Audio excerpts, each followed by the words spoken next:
सभी को नमस्ते और आप सबका स्वागत है आज के इस 6 बजे वाले कार्यक्रम में। जैसा कि आपको पता लग चुका है कि एक बार फिर से हमारे देश में डर का माहौल है और जब ऐसा डर का माहौल छाता है, तो कुछ बरसाती मेंढक हैं जो निकल के आते हैं और इस माहौल को हवा देते हैं। तो डर जब लगना शुरू होता है, तो उसमें 2 शब्द आते हैं आजकल, मैजॉरिटेरियनिज़्म और माइनॉरिटेरियनिज़्म। तो इनके बारे में आज हम चर्चा करेंगे हमारे चिर परिचित पुष्पेंद्र कुलश्रेष्ठ जी से, जिनकी जो ओजमय वाणी है वो सुन के एक बार जो नसें हैं उनमें रक्त प्रवाह है वो खूब दौड़ने लग जाता है। और उनसे निवेदन ये मैंने इसलिए किया था क्योंकि उन्होंने, जब वो अलीगढ़ मुस्लिम यूनिवर्सिटी में रहे हैं, उनका बचपन बीता है, तो उन्होंने डर का माहौल देखा होगा कि क्या होता है। तो इस पर ज़्यादा अच्छे से रोशनी डाल सकेंगे। तो इसलिए आज मैंने उन्हें निवेदन किया था और वो हमारे साथ जुड़ रहे हैं। तो पहले हम उनका स्वागत करते हैं। नमस्ते पुष्पेंद्र जी, स्वागत है आपका बहुत-बहुत। नमस्कार, नमस्कार, नमस्कार, नमस्कार नीरज भाई, नमस्कार नीरज भाई। जी।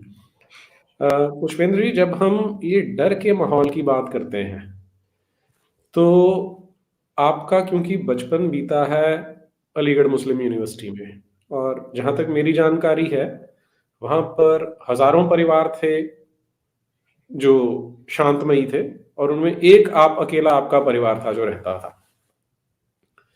तो डर का माहौल आपने कभी अनुभव किया था वहाँ पे? नीरज भाई, हम सब लोग, हमारे वालिद साहब यानी पिताजी हमारे वहीं अलीगढ़ मुस्लिम विश्वविद्यालय में स्टेट ऑफिस में थे। हम सब लोग भाई बहन वहीं पैदा हुए, वहीं पढ़े, वहीं हमारा इमादुल मुल्क रोड नाम की एक सड़क थी, उसी पे हमारा मकान नंबर 36 बी था और उसके बराबर में ही मस्जिद बनी हुई थी। तो जैसे कहते हैं कि हमने दूसरी दुनिया देखी नहीं थी, हम दूसरी दुनिया के बारे में जानते नहीं थे, एक ही दुनिया देखी थी। और वो सब जिंदगी अपनी उसी रफ्तार से जिसमें आपको अपना होने का कोई एहसास होता नहीं है। और क्योंकि हम बाहर से एमयू में नहीं आए थे, इसलिए शायद हमारे पास कोई ये बैगेज नहीं था कि अच्छा मंदिर भी कुछ होता है या पूजा भी कुछ होती है, ऐसा कोई बैगेज ही नहीं था हमको। और एक अकेला परिवार था और पिताजी वहां नौकरी करते थे। लेकिन 1979 में मैं कोई हाई स्कूल में रहा हूँगा, एक घटना थी। उस घटना के बाद से लेकर के एक लंबा समय, जिसे कह सकते हैं कि एकदम आप किसी घटना से 2 मिनट के लिए, 5 मिनट के लिए सन्नाटे में आते हैं। तो मैं समझता हूँ कि पूरी फैमिली और छोटा भाई, छोटी सिस्टर, बड़ी बहनें, भाभी, ये तमाम सारे लोग, एकदम ऐसा लगा जैसे ज़िंदगी में एक बहुत लंबे समय के लिए सन्नाटा हो गया है। और चलने पे, उठने पे, बैठने पे, बोलने पे, तो हम लोग थोड़ा-सा कॉशियस थे कि 1979 के अंदर अलीगढ़ मुस्लिम विश्वविद्यालय के छात्रों का एक बहुत बड़ा डेलीगेशन यहाँ इंदिरा गांधी के पास में वो आया था। और अलीगढ़ मुस्लिम यूनिवर्सिटी का, जिसको आप जानते हैं कि उसे इल्लीगल तरीके से माइनॉरिटी का दर्जा जो है वो देने की सरकार ने बहुत कोशिश की, इंदिरा गांधी ने भी बहुत कोशिश की, लेकिन वो दे नहीं पाई। और हुआ ये कि वहाँ वो उस पूरी एक ट्रेन, वहाँ से लोकल ट्रेन चलती है और वो ट्रेन यहाँ वाया खुर्जा, गाजियाबाद होते हुए दिल्ली पहुँचती है। वो पैसेंजर ट्रेन है। तो उसमें ज़्यादातर 99% अलीगढ़ यूनिवर्सिटी के लड़के थे। तो यहाँ से ये राजेश पायलट हुआ करते थे और उनके साहबजादे सचिन पायलट। ये गाजियाबाद के पास एक जगह है जिसे कह सकते हैं दादरी।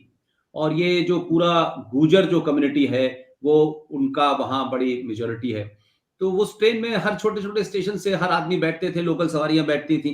तो क्योंकि उसपे ज़्यादातर मुस्लिम यूनिवर्सिटी के मुसलमान लड़के उसपे सवार थे, तो दादरी में किसी लड़की को कोई उल्टी-सीधी हरकत की हो किसी लड़के ने, उसपे कुछ कहा-सुनी हो गई। वो कहा-सुनी बहुत बढ़ गई और उस बढ़ने के बाद में फिर वहाँ मारपीट हुई। और तो बट नेचुरल है कि लोकल लोगों ने ट्रेन को रोक लिया, फिर मार-पिटाई हुई, तो उसमें 2-4 लोग घायल हो गए।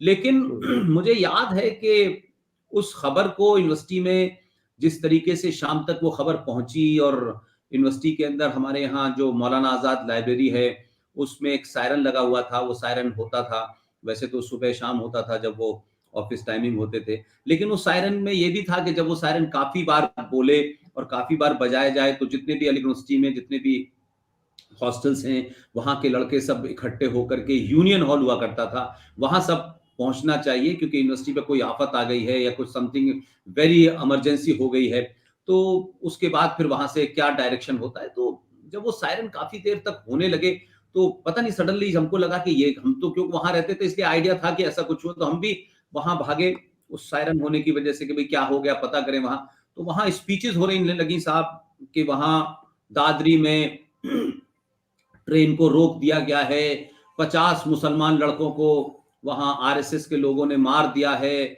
गाँव में लोग अपनी जान बचाने के लिए, तो इस तरीके की बातें सुनी हम लोगों ने। तो हम लोगों को मतलब, क्योंकि हम कैंपस की ज़िंदगी में रचे-बचे थे, तो हमको लगा भई ये कैसे हो गया? क्या हो कैसे, तो बहुत ही बुरा हुआ। तो उस जैसे सब लोग को अफ़सोस था, हमको भी अफ़सोस था। और उसके बाद देखते ही देखते देखा कि साहब वो जिस तरीके से खबरें आ रही थी, आप जानते हैं कि मिस इन्फॉर्मेशन कैसे होती है, और ये ना तो उस हुँ, ज़माने कोई मोबाइल वगैरह नहीं था। तो पूरे कैंपस के अंदर एक ऐसा माहौल, और उसमें जो जिसे कह सकते हैं कि जो हिडन एजेंडा था यूनिवर्सिटी के लड़कों का, वो ये हुआ कि जैसे वहाँ शमशाद मार्केट थी, वहाँ 2-3 दुकानें हिंदुओं की थी, वो जला दी। ऐसे ही एक जो मेडिकल कॉलेज है, वहाँ पर उसके बराबर में एक ज़करिया मार्केट था, वहाँ हिंदुओं की दुकानों को जलाया। और फिर देखते ही देखते मतलब पूरी यूनिवर्सिटी के अंदर कोई मशाल लेके घूम रहा है, कोई तलवार लेके घूम रहा है। तो हमारे घर भी लोग घुसे, कोई हुँ, 50-60 लोग, वो लोग और जिनके चेहरे हम जानते थे, कोई बड़े भाई के साथ पढ़ता था, कोई हमारे साथ पढ़ता था, और वो गुंडे जो जनरली लोकल गुंडे जो होते हैं, वो तमाम सब उसमें शामिल थे। लेकिन सबको यूनिवर्सिटी के वहाँ जितने भी एडमिनिस्ट्रेटिव, सबको शह मिली हुई थी। और वो कोई कोई मशाल लेके घुस रहा है, कोई बक्स को तोड़ रहा है, कोई घड़ी उठा रहा है। उस ज़माने एक फोल्डिंग सोफ़ा आया करता था, वो किसी ने उसको फाड़ दिया। तो इस किस्म की चीज़ें हुई, और एक एक सडनली हमको लगा कि मतलब हम कहाँ हैं, मतलब what is the how will say, father थे नहीं हमारे उस वक़्त, उनकी आई का ऑपरेशन होना था, तो वो शहर के एक हॉस्पिटल में, आई हॉस्पिटल में है, उनका ऑपरेशन, मदर भी नहीं थी। तो एक बड़ा भयानक मतलब सीन रहा वो, इधर आग लग रही है, उधर आग लग रही है, और हमारे घर से कोई 100 मीटर की दूरी पर एक प्रोफेसर जौहरी साहब थे, उनका भतीजा प्रदीप जौहरी जो एमबीबीएस कर रहा था, उसकी भयानक मॉब लिंचिंग की, उसको मतलब इतनी बुरी तरह मारा कि उसको पहचाना भी नहीं जा सकता था, और वो हमारे घर से कोई 100 मीटर की दूरी पर हुआ। तो वो तमाम सारी चीज़ों ने यकायक मतलब जो इतने सालों से रह रहे थे, एकदम ब्रेक जैसे लाइफ में लग जाता है, वो लगा। हुँ, और उसके बाद में सब खामोश। अब क्योंकि वालिद साहब वहाँ थे और एक पूरी फैमिली थी, तो हमारे पास क्या ऑप्शन था? तो ये हुआ कि भाई ठीक है, इसको यू हैव टू फॉरगेट, इसके अलावा तो there is no other way. भाई हम अगर हुँ, छोड़ के पूरा घर कहाँ जाते, किस तरफ जाते, this whole family is there. हुँ, तो मुझे याद है कि हमारे फादर ने कहा कि भाई इसके बारे में जो कुछ हो गया उसको भूल जाइए, इसके बारे में कहीं कोई जिक्र नहीं करना किसी तरीके का। तो हम लोगों को भी लगा कि हम इसको शायद भूल जाए तो अच्छा है। तो आप सोचिए कि वो हमारी मेमोरी में था, लेकिन और उस रात हम सबको लग रहा था, हमारी बहनों को भी लग रहा था। अब वो सब हमारी बहनें जो हैं वो रीडर प्रोफेसर होकर रिटायर भी हो गई। सबसे छोटी बहन है वो प्रोफेसर है फिजिक्स में, वो वहाँ अपने देहरादून में। तो उनके मैं जब भी देखता हूँ कि जब भी ये ज़िक्र होता है तो उनके चेहरे का खौफ मुझे नज़र आता है। लेकिन वो हुँ, एक खामोशी से कहते हैं कि वो हमने वहाँ से अपना पूरा जिसे कह सकते हैं कि एक पूरा 7-8 साल उसके बाद तक हम लोग वहाँ रहे। और फिर फादर रिटायर हो गए तो फिर हम चले गए। लेकिन आज तक उसका ज़िक्र हमने इसलिए नहीं कहा कि उसका ज़िक्र हिंदुस्तान में करना उसका कोई है नहीं। लोग सियासी लोग सिर्फ़ आपकी बातों का फ़ायदा उठाते हैं और आपको जो उसका दंश झेलना होता है उसके बारे। लेकिन इसमें मुझे एक बात याद है, आज उत्तर प्रदेश का चुनाव है और देश में बड़ी-बड़ी बातें हो रही हैं। ये मैं रेफ़रेंस के लिए कह रहा हूँ ताकि लोगों को हमेशा यह है, क्योंकि ये सब बातें मैं कभी बोलता नहीं हूँ, क्योंकि आपसे हुँ, एक अलग मेरी मित्रता है। जब आपने सवाल पूछा तो मैंने कहा कि कम से कम उन चेहरों के ऊपर से नकाब हट जाए, तो जो असल हुँ, इश्यू है उस पे मैं आऊँगा। उस वक़्त मुलायम सिंह अपोज़िशन में हुआ करते थे यूपी में, और बनारसी दास गुप्त जी थे जो थे, वो उत्तर प्रदेश के चीफ मिनिस्टर थे, और मुलायम सिंह अपोज़िशन में थे। और मुझे याद है कि इस पूरे घटना के ऊपर मुलायम सिंह ने उत्तर प्रदेश की विधानसभा में जो स्पीच दी थी, आज वो मुलायम सिंह नहीं दिखते मुझे। मुलायम सिंह की वो हुँ, स्पीच निकलवा के लोग देख सकते हैं। मुलायम सिंह ने उस वक़्त कहा था कि अलीगढ़ मुस्लिम विश्वविद्यालय में हिंदुओं के साथ वो हुआ है जो भारत विभाजन के समय पाकिस्तान में हुआ था।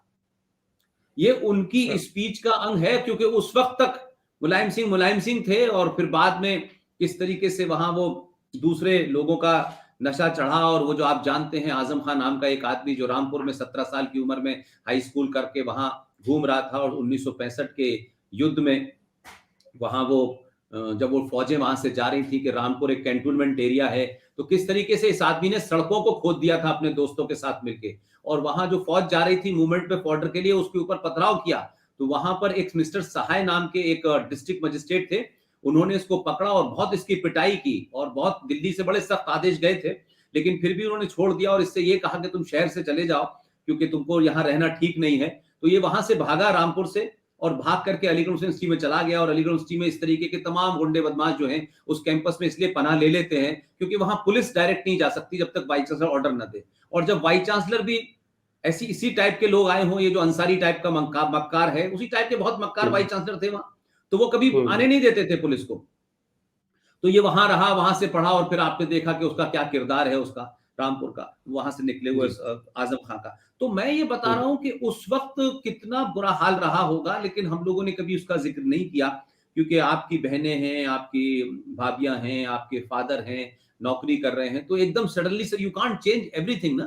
तो ये इस पस मंजर में जो आपने मुझे डर की बात कही, लेकिन उस डर से मैंने उबरने के लिए सोचा कि देखिए हम सब लोग इसका जिक्र करें तो ज्यादा कोई इससे फर्क पड़ने वाला नहीं है, क्योंकि यहाँ तो ऊपर से लेके नीचे तक सभी लोग हैं। हमें लोग अलग अलग तरीके से दिलासा देंगे, नहीं वो बाहर के लोग आ गए थे, कुछ लोग हमसे बता रहे थे यहाँ बाहर के लोग आ गए थे, और ये ऐसा नहीं है वैसा नहीं, जो आप देखते हैं झूठी मक्कारी, ये मुनाफत जो करते हैं, तो हमने भी मान लिया कि बाहर के लोग आ गए थे। अगर हम घर के लोग हो, क्योंकि जिनकी तस्वीर हमारी आंखों के अंदर फोटो फिनिश की तरह बसी हुई हो, हमको कौन समझाएगा, लेकिन हमने मान लिया क्योंकि हम सबको वहां रहना था। तो वो एक डर था, लेकिन हमने उसके बावजूद भी ना वहां शहर के किसी हिंदू लीडर को बुलाया, ना उनको कुछ कहा, वो अपनी राजनीति कर रहे थे करें, और ना ही हमने इसके बारे में जिक्र किया, और हम सब लोग वहां से पढ़े, ग्रेजुएशन किया, फिर वहां से पीजी किया, और हम सब बाहर आ गए। तो मेरा कहना यह है कि जो आपने डर की बात कही, डर वहां हुआ, डराया गया, और डराया इसलिए गया कि भाई आप हैं लेकिन औकात में रहिए, आप ये भी करेंगे ये भी करेंगे। हम तो वहां कोई एक्टिविटी करते नहीं थे, लेकिन बीच बीच में आपको डराने से ये लगता था ना कि आप ये मान के चले कि कुछ चीजें आपके लिए नहीं है, you don't ask for this, you भी आप जाएं, पढ़ें लिखें, डिग्री ले जाएं यहाँ से, लेकिन ये न सोचे कि आपको यहाँ कुछ और भी करना है। तो हमारे यहाँ उस किस्म का माहौल रहा, और हम फिर वहां से मतलब जब फादर रिटायर हो गए तो हमने छोड़ दिया। तो अलीगढ़ यूनिवर्सिटी के बारे में तो मैं अपनी क्या कहूं, वहां एक DS जैदी नाम के वाइस चांसलर साहब थे, और शिया सुन्नी पे ये यूनिवर्सिटी 2 हिस्सों में बटी हुई है, और इस यूनिवर्सिटी का किरदार यही है कि पाकिस्तान बनने का थॉट इस अलीगढ़ मुस्लिम यूनिवर्सिटी में सर सैयद ने दिया, जो इसके फाउंडर हैं। और लोग नहीं जानते कि पाकिस्तान का पहला प्राइम मिनिस्टर लियाकत अली खान वो अलीगढ़ यूनिवर्सिटी का स्टूडेंट था, और जिसको 7 साल के बाद पाकिस्तान में असैसिनेशन गोली मार दी गई। तो अलीगढ़ के बारे में एक दूसरी मैं छोटी सी बात कहकर के आपके मेन मुद्दे पे आऊंगा कि मुस्लिम लीग के एक प्रेसिडेंट हुआ करते थे खलीकुज़्ज़मा, और खलीकुज़्ज़मा साहब ने एक किताब लिखी थी पाथ वे टू पाकिस्तान। उस किताब के पेज नंबर ये कब की बात है मेरा ख्याल है ये जब वो यहां से पाकिस्तान बन गया था, मुस्लिम लीग के प्रेसिडेंट थे वो, और यूपी में थे खलीकुज़्ज़मा साहब, आप उन्हें गूगल कर सकते हैं। उनकी किताब थी पाथ वे टू पाकिस्तान, जो भारत में नहीं मिली, और मेरे पास थी, लेकिन मैं बहुत दिन से ढूंढ रहा हूं, पता नहीं घर बदलने में कहां रह गई है वो किताब। उस पाथ वे टू पाकिस्तान पे 148 पेज पे ये लिखा हुआ था कि अगर अलीगढ़ मुस्लिम विश्वविद्यालय न होता तो हमारे ख्वाबों का पाकिस्तान हमें कभी न मिलता। तो यहां से अलीगढ़ से, क्योंकि उस वक्त यहां से लोग गए जो BA भी कर लिया था, जो हाई स्कूल कर लिया था, वो वहां गए और उनको बड़ी बड़ी नौकरियां मिली, क्योंकि वहां जब जाहिली थे तो उनके पास तो कुछ था ही नहीं। तो कुल मिलाकर के ये अलीगढ़ की अपनी एक ये भूमिका है। तो वहां BS जैदी नाम के एक वाइस चांसलर बने, वो शिया थे। अब आप सोचिए कि शिया वाइस चांसलर को हटाने के लिए वहां के सुन्नी मक्कार मुसलमानों ने क्या किया कि वाइस चांसलर लॉज के पीछे, क्योंकि शिया सुन्नी को लेकर भयानक झगड़ा रहता है वहां उनका, और उस यूनिवर्सिटी के ऊपर शियाओं का कम और सुन्नियों का ज्यादा कब्जा है। और जब शिया सुन्नी का मामला खत्म हो जाता है तो फिर इस पे होता है कि कौन देवबंदी है और कौन बरेलवी है। फिर यहां से हटेंगे तो कौन गाजीपुर का है, कौन बिहार का है, और कौन यहां बरेली का है। तो वो एक टसल है। लेकिन BS जैदी साहब जब वाइस चांसलर थे तो उनको बदनाम करने के लिए उन लड़कों के वाइस चांसलर के जितने भी कैंडिडेट जो लोग नहीं बन पाए, तो वहां कैसी पॉलिटिक्स होती है कि वाइस चांसलर साहब का जो घर था, उनके पीछे जो जगह थी वो खाली ऐसी बेजार सी जगह पड़ी रहती थी। वहां किसी ने एक दिन सुबह सुबह ये खबर मिली कि साहब देखिए बीएस जैदी जो है, इसके घर के पीछे कुरान शरीफ जला मिला है, और वो लड़कों ने जलाया था कुरान शरीफ बीएस जैदी को फंसाने के लिए, और पूरी यूनिवर्सिटी में हवा उड़ गई और तमाम साहब उनको बड़ा अपोलोजिस्टिक कर दिया गया। तो ये शरारतों के एक्सपर्ट हैं ये जो यूनिवर्सिटी है उस किस्म की। तो वहां मैं कह रहा हूं कि वहां तो शियाओं को नहीं बर्दाश्त किया, तो हमारी आपकी बात छोड़ दीजिए। और एक घटना और मेरे दौर की है जो मैं आपको इसलिए बता दूं ताकि इस जिस आदमी पे आज आपने चर्चा रखी है, ये इसके खून का मामला है। ये कोई अंसारी नाम का कोई एक नाम है, ये नाम नहीं है, ये अंसारी नाम का एक खून है, जिसको आप कह सकते हैं कि ये ब्लड ही गड़बड़ है। तो यहां पे आने से पहले मैं आपको बताता हूं कि अलीगढ़ मुस्लिम विश्वविद्यालय के अंदर या सेंट्रल यूनिवर्सिटीज के अंदर ये रूल बना हुआ है कि अगर कोई वाइस चांसलर अपॉइंट होना हो और वाइस चांसलर अपना टर्म करके पूरा चला गया हो और नया वाइस चांसलर ना आ पा रहा हो, तो एक रूल है कि जो senior most professor of the campus होगा उसको वाइस चांसलर केयर टेकर बना दिया जाएगा। तो ये 1976-77 के आसपास की बात होगी, और उस समय एक बहुत पढ़े लिखे यहां दिल्ली स्कूल ऑफ इकोनॉमिक्स से एक साहब गए थे, प्रोफेसर अली मोहम्मद खुसरो, और बहुत ही मतलब समझता हूं मॉडर्न ख्यालात के थे, और 3 बीवियां थी उनकी, और अलग अलग थे उसमें एक सिख भी थी उनकी पत्नी। खैर वो एक अलग मामला है, that is not my issue. But Khusro साहब के जमाने में वो बेचारे आने में देर हो गई उनको दिल्ली अलीगढ़, तो वहां जो सीनियर मोस्ट प्रोफेसर थे वो एक वहां शर्मा जी थे, और उन शर्मा जी को आपको एक्टिंग वाइस चांसलर बनाना पड़ा। तो इतनी नफरत का ये आलम है, ये जो गाने लिखे जाते हैं, ये डायलॉग बोले जाते हैं, इसके पीछे देखिए कि वो वाइस चांसलर साहब जो बेचारे हिंदू थे और वो तिलक लगाते थे, धोती पहनते थे, संस्कृत या हिंदी डिपार्टमेंट के थे, उनको वाइस चांसलर लॉज में बैठने नहीं दिया उनके ऑफिस में लड़कों ने 2 महीने तक। कहा कि सर सैयद की कुर्सी पर ये हिंदू कैसे बैठेगा, और वो भी इतने मतलब मस्तमौला आदमी थे कि उन्होंने 2 महीने तक वाइस चांसलरशिप की, लेकिन लॉन में कुर्सी लगा के की उन्होंने, और इसके पीछे पूरी लॉबी थी वहां मुसलमान टीचरों की कि इतना हैरेस कर दो कि ये आदमी कोई, भाई सर सैयद की कुर्सी तो वली अल्लाह है, सर सैयद तो अल्लाह मियां से भी ऊपर है, मोहम्मद साहब से भी ऊपर है, तो भाई उनकी कुर्सी पे कोई कैसे बैठ सकता है, कि उन्होंने तो वो काम किया है जो मोहम्मद साहब ने नहीं किया। तो एक यूनिवर्सिटी बनवाई है में अलीगढ़ यूनिवर्सिटी में, और जो हिंदुस्तान के अंदर तमाम एक इंटेलेक्चुअल आतंकवादी पैदा करती है, उसी का नतीजा है ये। तो वहां से आजम खां हो, या वो जो आपके बिहार के एक मंत्री बना था एजुकेशन का, वो भी वहीं का। तो जितने भी यहां से निकल के गए हैं, ये वो ब्रीडिंग और एक ऐसी जगह है जहां के वाइस चांसलर एक आए थे वहां हैदराबाद से, और वो वाइस चांसलर सैयद हाशिम उनका नाम था, और ये मेरा स्टेटमेंट नहीं है, ये उनका स्टेटमेंट है। उन हाशिम साहब ने ये कहा कि जो इस अलीगढ़ यूनिवर्सिटी में आता है, चाहे वो मुसलमान हो या हिंदू हो, वो जब यहां आता है वो ठीक ठाक होता है, और जो मुसलमान बाहर से आकर के इसकी डिग्री लेके जाता है, यहां से निकलने के बाद वो एक कट्टर एंटी हिंदू और एंटी इंडिया एलिमेंट बन जाता है। तो ये वो जगह है जहां हिंदू को भी कम्युनल बना देते हैं और मुसलमान को भी कम्युनल बना देते हैं, और पूरी दुनिया में इसकी तिजारत चल रही है। तो आप ये कह रहे हैं डर की बात, तो मतलब वो तो शहर के अंदर भी ये हालात बहुत लंबे समय तक रहे। लिहाजा मैं ये मानता हूं कि आज जिस तरीके का है, तो ये तो वाली कहावत है कि चोरी और सीनाजोरी और गुंडागर्दी, ये जितने भी चाहे वो आपके यूनिवर्सिटी के मुनाफिक मक्कार हो, या ये सियासी लीडर हो, या ये जो हामिद अंसारी नाम का मरदूद है, ये मरदूद जो है, ये पहली बार ऐसा नहीं करना। इसके पूरे आप इतिहास को खंगालेंगे तब आपको पता चलेगा कि ये आखिर है कैसा, इसकी नसों में किसका खून है। इसलिए भारत के लोग जो हैं फेस वैल्यू पे इस तरीके के मुसलमानों को लेते हैं।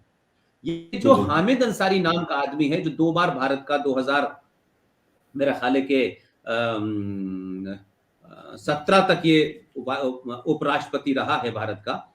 आप इसके इस चरित्र को देखिए कि इसके ग्रैंडफादर, इस हामिद अंसारी के ग्रैंडफादर का नाम था मुख्तार अंसारी, और मुख्तार अंसारी 1918 में और 1920 में मुस्लिम लीग के अध्यक्ष थे। और कमाल देखिए कि उस जमाने की क्या राजनीति होगी, और क्या नेहरू जी और क्या कांग्रेस, ये दुकानें जो थी क्या थी, कि ये आदमी 1918 में मुस्लिम लीग का, 1920 में मुस्लिम लीग का प्रेसिडेंट था। और ये वो दौर है जिस जमाने मोपला हुआ था 1921 में। जी। लेकिन यही आदमी 1927 में कांग्रेस का अध्यक्ष हो जाता है। अब कमाल देखिए, मतलब आप आज जो चरित्र है कांग्रेस का, आप इसको देखें। और कमाल की बात देखिए कि जिस वक्त कांग्रेस में और मुस्लिम लीग के बीच में चर्चा चल रही थी, जिसे आप 1916 का लखनऊ पैक्ट के नाम से जानते हैं, तो ये आदमी कांग्रेस की तरफ से, यानी जिसकी जड़ों में मुस्लिम लीग का खून हो, वो 18 में प्रेसिडेंट रहा, 1920 में प्रेसिडेंट रहा, 1927 में कांग्रेस का अध्यक्ष रहा, 1916 में कांग्रेस की तरफ से मुस्लिम लीग से वो जो सेपरेट इलेक्टोरेट की बात हो रही थी मुसलमानों के, उसको निगोशिएट ये कर रहा था। तो आप सोचिए कि वहां से चलने वाले उस शख्स की बात करते हैं। और फिर हम आते हैं इस हामिद अंसारी के ऊपर। इस हामिद अंसारी के बारे में, ये साहब UAE, Afghanistan, Australia, Saudi Arabia, ये सब जगह एम्बेसडर रहा भारत का, और ईरान में रहे। तो ये जग जाहिर है, कोई नई बात नहीं है।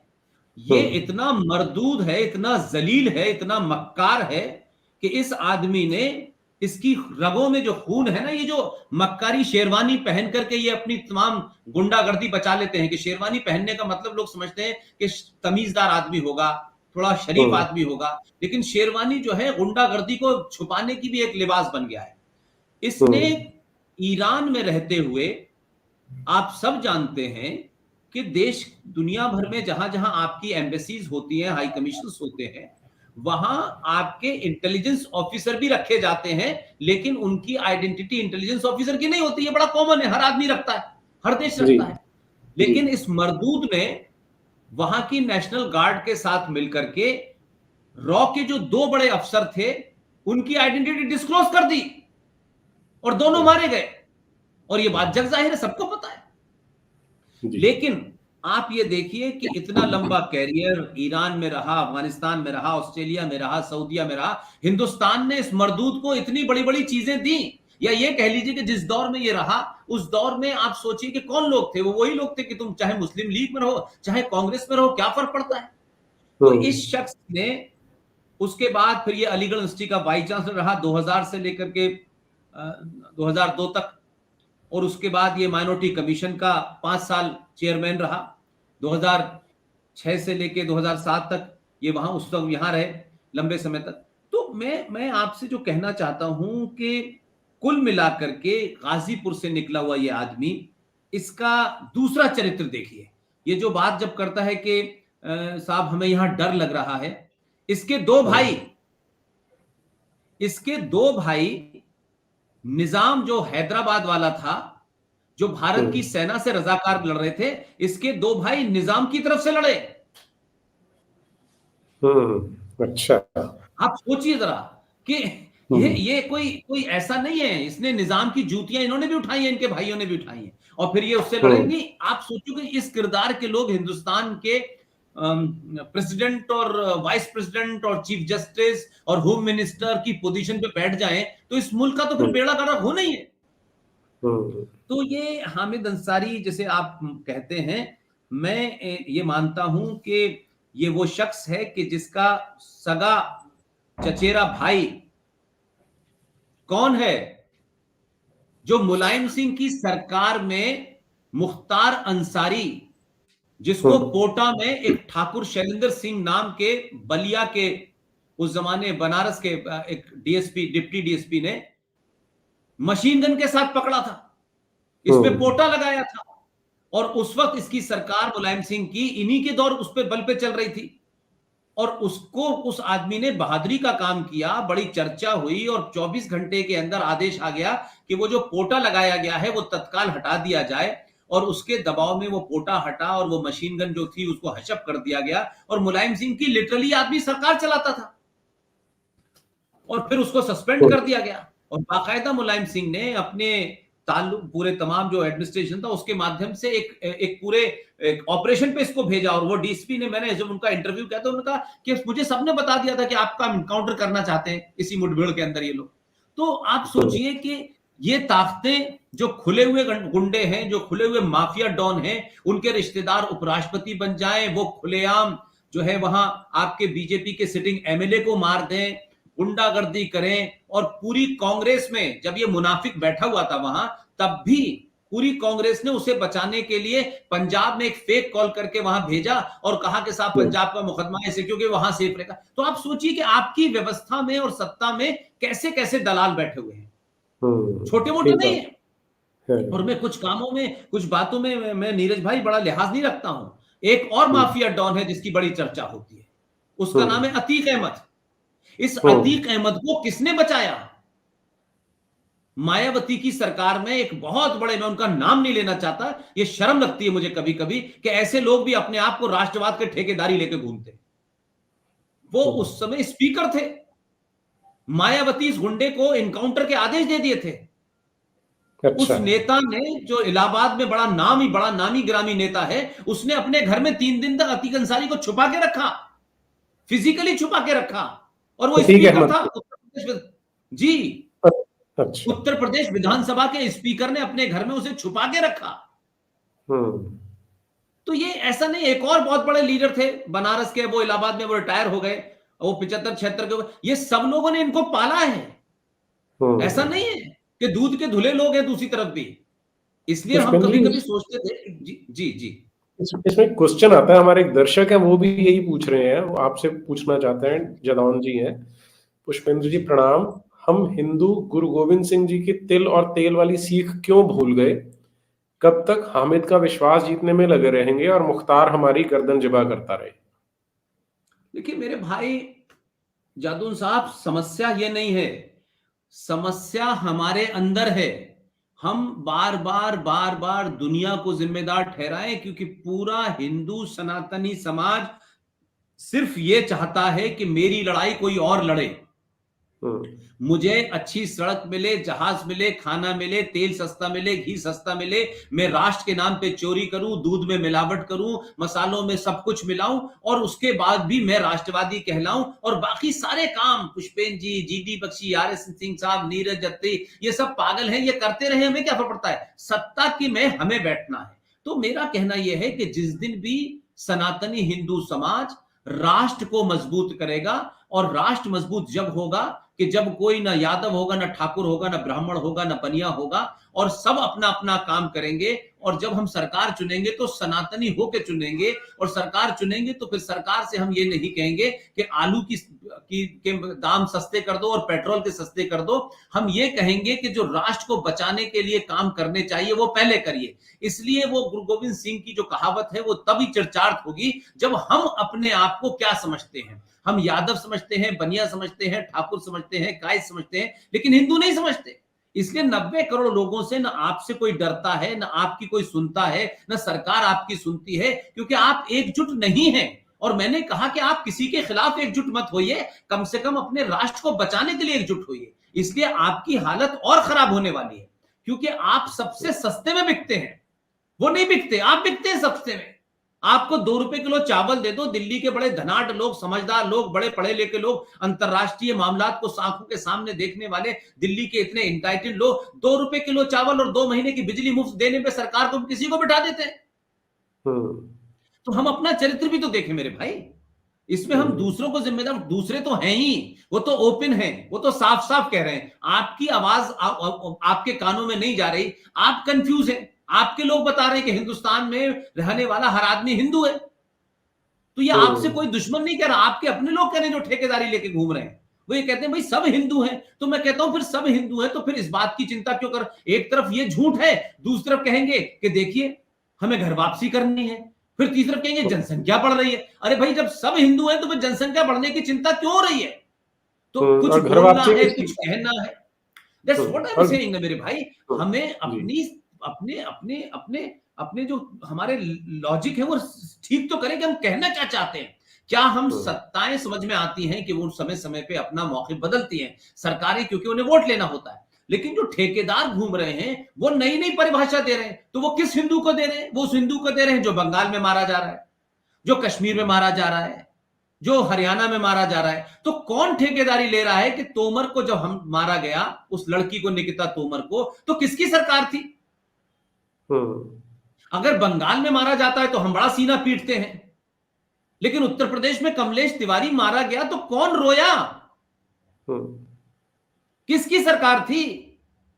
तो मैं ये कह रहा हूं, ये पाखंड नहीं चलेगा मेरे भाई। ये हो गया, एक दौर था कि आप झूठ से आपने दुकान खड़ी कर ली, लेकिन आज का युवा हिंदू नहीं सुनना चाहता। वो ये नहीं कह रहा किसी का गला काट दो, लेकिन आपके नरेटिव तो ठीक हो। आपका नरेटिव भी ठीक नहीं है। आज भी आप ये लगे हुए हैं कि हमें अपनी, हम जो बात कहें उससे शत्रु अनुमोदन कर दे, बस उसका अनुमोदन चाहिए। उसका अनुमोदन नहीं होगा तो फिर हम बड़े राजा नहीं कहलाएंगे, बड़े सिव लिबरल नहीं कहलाएंगे।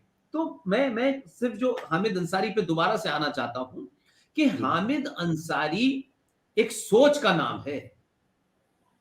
वो फिल्म इंडस्ट्री में भी है, वो एजुकेशन में भी है, वो पॉलिटिक्स में भी है। इसलिए मुसलमान सपा में हो, बसपा में हो, कांग्रेस में हो, मुस्लिम लीग में हो, कांग्रेस में हो, वो अपने एजेंडे के लिए एक साइलेंट उनके अंदर अंडरस्टैंडिंग है। उनका एजेंडा है कि किसी भी तरीके से आओ, चाहे सपा से आओ, चाहे बीजेपी से आओ, जीत के हमारा आदमी आ जाए, खत्म किस्सा। क्योंकि वहां कोई ईमान का मामला, उन लोग समझते हैं कि उनका ईमान आपके मैनिफेस्टो पे लाए हैं। नहीं, उनका ईमान तो एक ही किताब पे आया है, और उस किताब में आप है ही नहीं, उस किताब में आपके लिए जगह ही नहीं है। तो आप गलतफहमी के शिकार हैं कि वो बीजेपी पे ईमान ले आया, कि वो कांग्रेस पे ईमान ले आया।